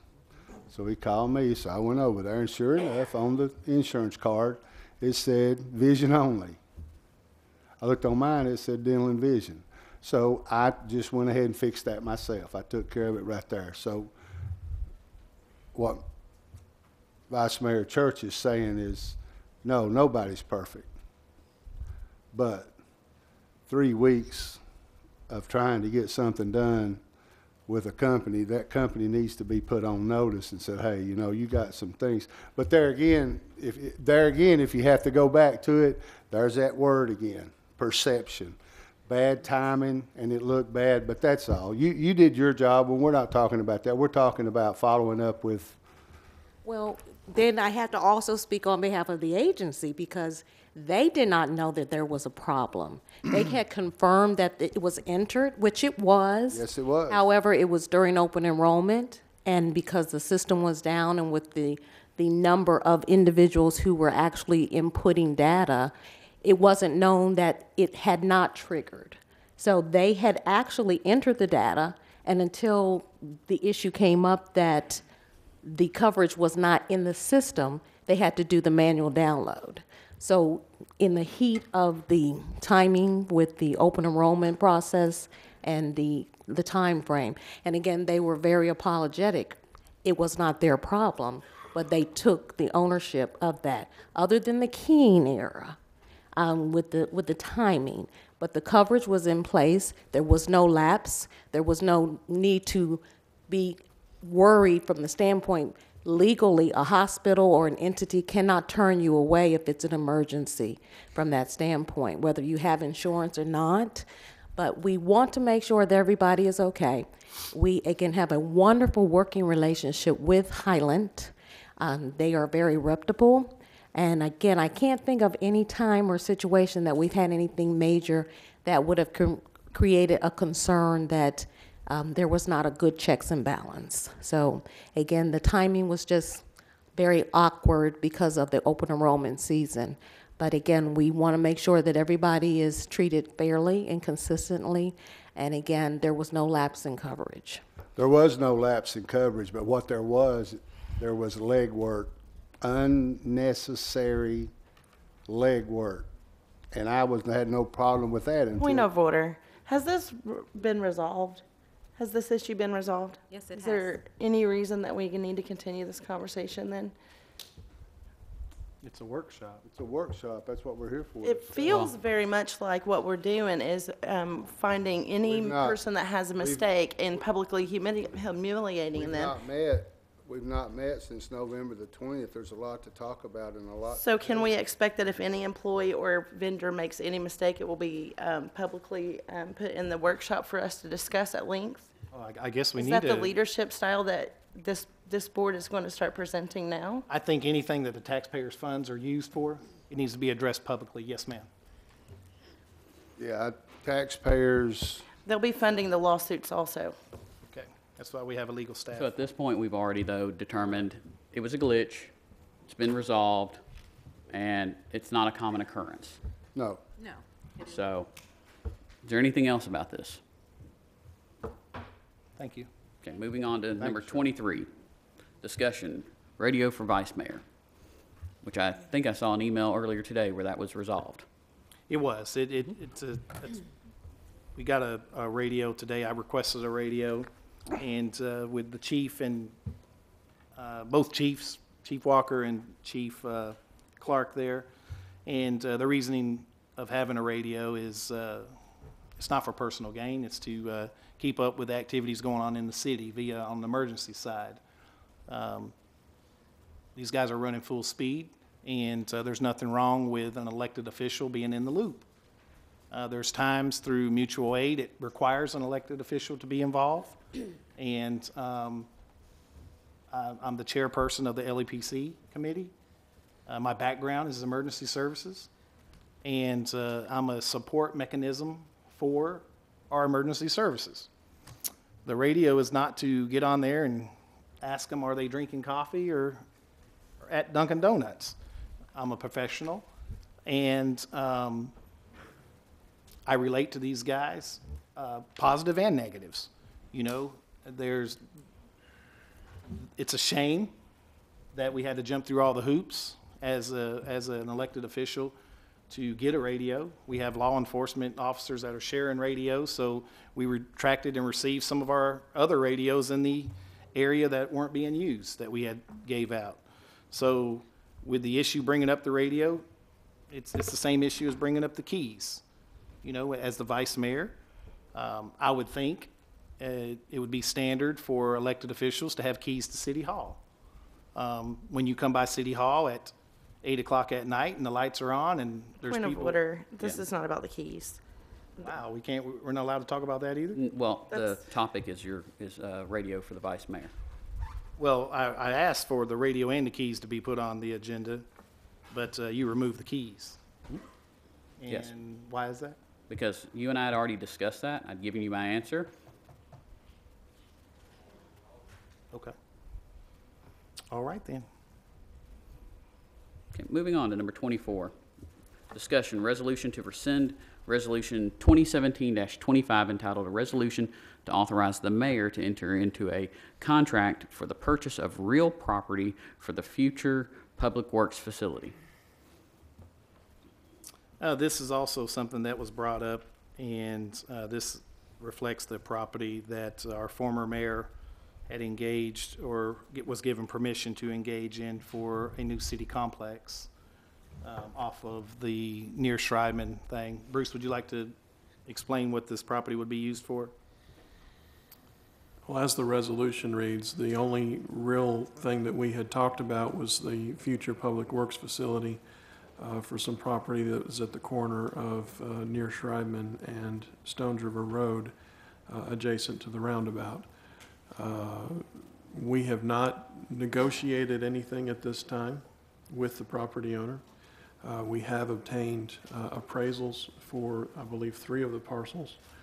But that's all that we have done at this point because of the election and everything that went on there. So, you know, it's basically up to the board if you want to rescind the resolution to basically halt the process, or the mayor, you know, can be allowed to continue the process of negotiating for that property. And this is the 25 acres for a public works complex. I don't remember the exact acreage, but it's in that ballpark, yes. So would this be something that we can leave on the agenda to go for a vote, whether we keep this where it is or remove it? Is that how that works? That is up to the mayor. He sets the agenda. I'm asking that we keep this on here for our meeting.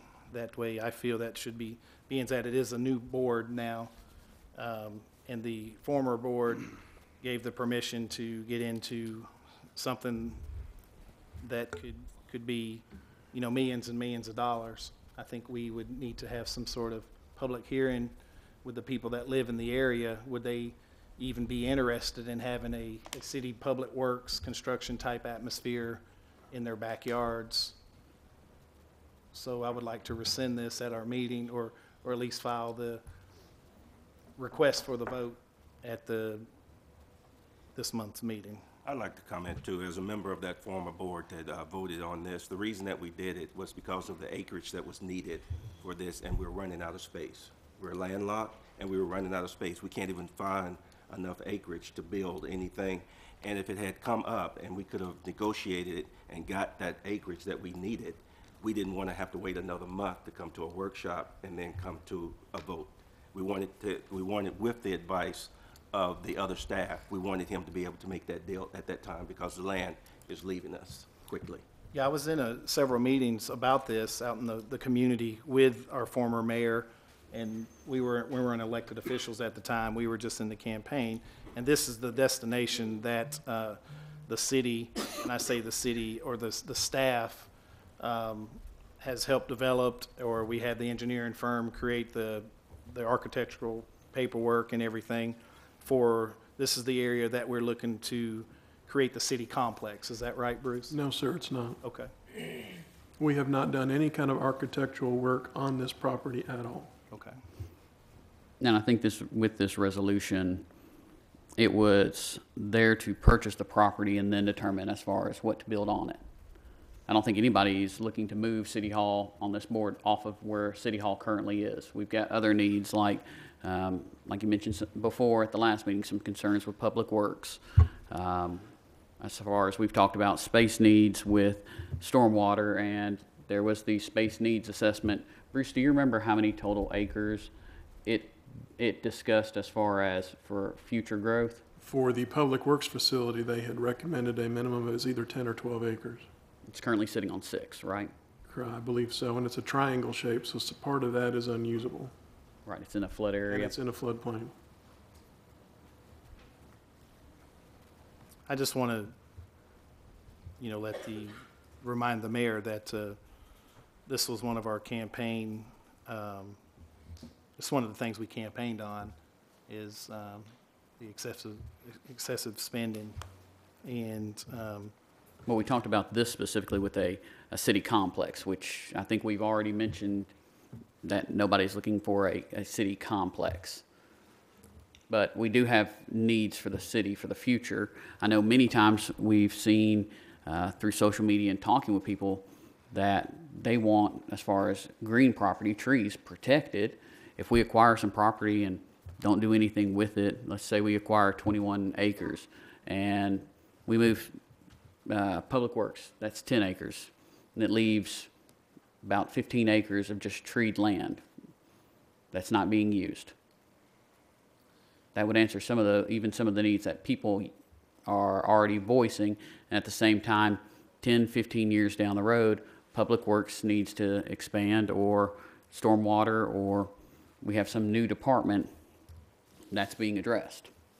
I just think at a time that we're struggling with a half of a 2.5% to assist seniors in our community, but we're willing to spend, millions of dollars on this land alone. Some of the appraisals are in the high $700,000 range, and $700,000 is a lot of money. I'm not saying the land's not worth it. The appraisals are what it is. However, if you take $700,000 and we build a complex, that's another $2 million, and next thing you know, we're $15 million of new debt And that's something that, I haven't heard anyone here on this current board talking about building a complex. I'm not talking about a complex, I'm just You- talking about you just Public meant- Works. you- Public Works building is, that came from, after meeting with Bruce and other people, the repairs to our Public Works building, or go out and build a new building, we know it's in the $2 million range for what to meet their needs. I'm not undermining that, I'm not saying that's not required. I'm just using simple math. If we pay, I'm sure the property is gonna want what it's estimated and what the estimates have came back for. The estimates are around $700,000, the high 700,000s. And so you take that, let's just say the Public Works building is $1 million, so we're already at $1.7 million. And that's without anything. That's without parking lot, that's without anything. So real easily, we're gonna be at the $2-3 million mark, $4 million mark. And I feel when I feel as being elected, we have a responsibility when we go to people and ask them for their vote. We need to remember why they voted for us. They voted for us to retain, keep our city moving in the right direction, forward, be cost effective, and we're not for, this boom of expansion. We won the election because people weren't for spending all that money. That's all I have to say about the subject. I just want to remind the mayor. Okay. I got one thing to say about it too. I also think that while we're out there soliciting votes, we also need to think about the people that have to work in these buildings. Now, I've been told that the storm building is swaying when the wind blows too high. We know we got to get the new buildings for the people, and spending that money on helping the employees of the city, I don't think that's a bad thing either. No, I think we're on the same page with the building. Garland, I went over there myself and with an invitation, and the building is in dire need. We've done some temporary repairs to it to keep things going. However, we own that property. There's nothing wrong with tearing that building down, putting people in temporary facilities on other pieces of property in Laverne, and building a new facility. There's nothing wrong with that. That's something that the board can discuss. I'm just talking about this one subject of, I'm not for spending, $1 million on a piece of land, because there's other parcels there we're also looking at. So when you combine all the parcels, we're at 25, 30 acres. And 25, 30 acres is a big sale to the citizens when we're gonna build a Public Works facility and we're gonna have a green area. I just feel that it's something that I think could come back up at a later date. And the agreement that is in place was put in for our former mayor to close the deal. That didn't happen. We have a new administration, new members of the administration, and a new mayor. And I'd like for this to be on the agenda so we can vote for it. I still stand behind my vote for the current mayor, and that is, there is no new land being created in Laverne. So the land that we have, most of it has already been developed. It is time for us to now acquire whatever land that we're going to need in the future so that we're prepared. We don't want to wait until we are in a situation where there is no land available and have, which we already know because we had a space need assessment, that we're behind the times and we're overstuffed in every single department and every building in the city. So if you don't want the mayor to move on this property or any other property, what property would you want him to be able to make a decision on? Because the need doesn't go away. I agree, and that's something hopefully with these studies that you guys have been pertinent to. Alderman No, myself, we're the new board members, and I'm not speaking for Alderman No, but in my opinion is, before we allow someone to go out there with our approval, especially after we told the taxpayers that we're going to be a group of conservative members of the board to, like you've done in the past, and I've followed you for the last 4.5 years, I've seen you fight and argue over $19,000 or $20,000. So some things we actually agree on. And I just don't understand, if it's something that can come up when the need arises, then it can go back in front of this board. The need has already arisen. Well, I would like to keep it on the agenda so we can vote for it, and you have your right to place your vote. and I have my right. It's to on cast the my vote. agenda as a discussion item, not a voting item. I would like to move to a voting item for this month's meeting, please. Correct me if I'm wrong, please, Bruce, but it can't be moved to an item to vote on in this month's meeting because the agenda has to be set out with notice, in a public notice. Is that correct, Bruce? No, not necessarily. It could be changed to an action item. There's other items that will probably be changing that are discussion items tonight that can be moved over to an action item for the meeting itself. This is kind of the public forum, the notice of making it an action item. But there again, it's really at the discretion of the mayor because he sets the agenda. I think the right thing to do is allow us to vote on it. If it passes, it stays. If it passes my motion, then, it's rescinded. If it doesn't pass, it stays. But if it is rescinded, then we have a public hearing with the community, especially the community that it backs up to, and let them know that, hey, we're wanting to purchase this land, we're wanting to put a public works complex, and let the people in that area make the decision if that's something they even want in their backyard. I think that's really important. And I'm just one voice, and you guys have been doing this a lot longer than I have. So if you will assist me in getting it to a vote, I would greatly appreciate it. If our mayor feels that that's not necessary, then he has that right. I would like to put it across the board. That way we each have a voice in it, and that's all I have on the subject. Thank you. Number 25, discussion, stormwater recent rain events. Since that's already been talked about, we're done with that. Thank you. And then last item, discussion, sidewalk safety. Okay, so this is the one that's kind of been digging at me. I've always told people, I've always taught my children that if you're not a part of the solution, you're probably a part of the problem. Well, in this case, I don't know what the solution is. But with all the people that's sitting here in this room up here, maybe, just maybe somebody will have an idea. So we've got an elderly lady that lives on Bill Stewart. She's a member of our senior citizens, and she is blind. She calls me Mr. Steve. She told me the other day, Mr. Steve, I can't wait till springtime. I said, well, that's great. That's what's going on. She said, I want to get out in front of my house. My son told me that there was a sidewalk about a quarter of a mile long in front of my house, and I want to get out and walk my sidewalk when the weather gets nice. I said, boy, that's great. That sounds good. She said, but Mr. Steve, my son told me I can't. I said, well, how come? He said, because there's cars parked all over the sidewalk, and there's brick mailboxes laying on the sidewalk. I said, wow. So I took it up on myself to start looking around for these things, and sure enough, just picking out one street, Bill Stewart, from about the fire hall down to Laverne Lane, there's a sidewalk. People can't walk it, especially this old lady that's blind.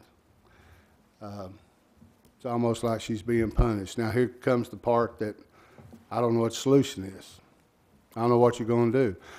I talked to Adam. He referred me to somebody else. They said they don't do it. So Adam, I think, if I'm not mistaken, is going to send his crew over there and get rid of those brick mailboxes and throw them away. Or push them. Oh, okay. I didn't know that.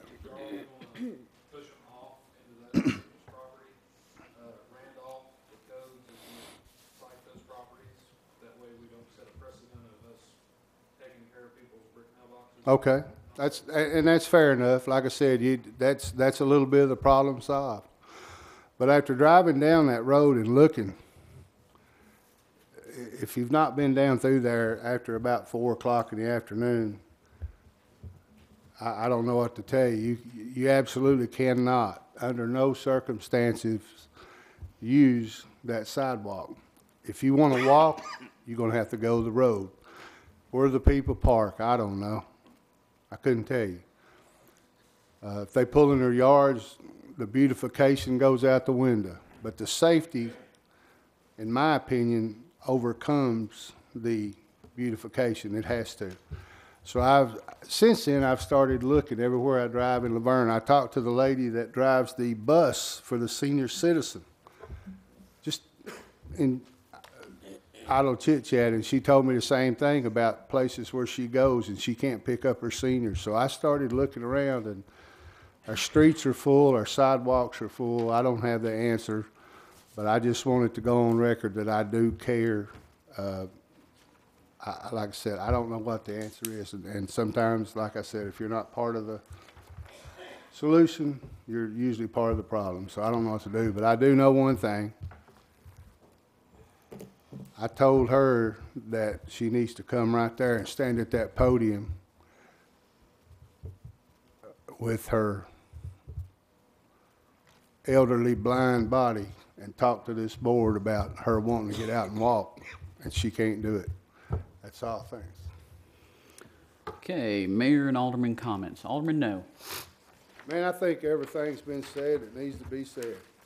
Alderman Jones. Well, I got one other thing that I would hope that this is an anomaly that we missed the December meeting. You know, these employees have been here for 10 hours on their 10-hour shift, and they don't need to sit in here another 5 hours going over stuff like that. So I'm just hoping that this is an anomaly, or we can manage the length of these agendas for discussion. Thank you. Alderman Brown. I just want to say congratulations to our new fire chief. Chief Clark has been with us, and he's been a very good asset to the city. I'm very proud of the decision that the city made and our mayor to appoint him to that position. I think that's a really wise move, and I'm delighted about it, I'll be honest. I want to wish everyone a Happy New Year. I hope that everyone had a safe holiday. I appreciate you tolerating this very, very long meeting. And I want to say congratulations to Phyllis and the finance team for getting an exceptional annual financial report from our outside yearly Howell and Associates. I'm very, very proud of the work that you have done. And finally, I'll make this really brief, but I just want to say I feel like as a leader, it's not just my responsibility to represent the residents, but it's also my responsibility to represent the employees that work for the city. A lot of the employees here at the city have worked for years in this thankless job. Many times it's a thankless job. A lot of times we don't hear from residents that are happy. I'm going to tell you, happy residents have never called Melissa Brown's phone and said anything to me. So a lot of what we do is address problems, and we deal with those.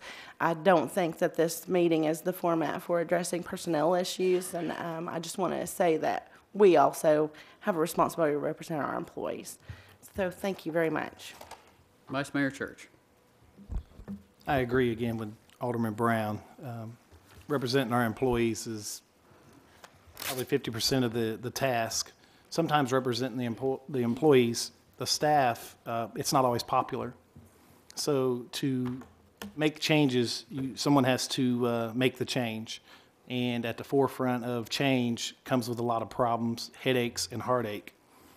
For the residents of Laverne, it's important to know change will come, but the motion has to be started. And it's slow, it's tough. Being an elected official is probably the hardest thing I've ever done in my life, because I never realized how back and forth it is. All I can say is the people of Laverne put me in the position that I am in, and I will continue to push forward. If it results in staff getting upset or the citizens getting upset, or whoever gets upset, if we're doing the right thing, it's the right thing. That's it. And I'm not going to back down. I'm not going to be censored. I'm not going to be ridiculed. I'm going to continue to move forward. And I will be up here for 4 years. So if the meetings, I apologize if the meetings are no longer 30 minutes, but we told you that when we were elected. And I say we because this is something we all discussed. The 30-minute meetings are over. So we have to, every city employee here signed up to work for Laverne because you want to be here. And every city employee could go to the next town or the next city and probably make more money and have less problems. But you guys continue to stay here. And the reason why you continue to stay here because you're an asset to our community. So throughout this process, I want to apologize. It's going to get bumpy and it's going to get rough. So if you're doing the right thing, hang on for the ride. If you're not doing the right thing, meetings like this, we're going to ask questions. That's what the people put us here for. Thank you. Just want to say congratulations to our new fire chief, Chief Clark. It's a long process, but we got there. And Happy New Year. 2019 will hopefully be a big year for the city. Call this meeting adjourned.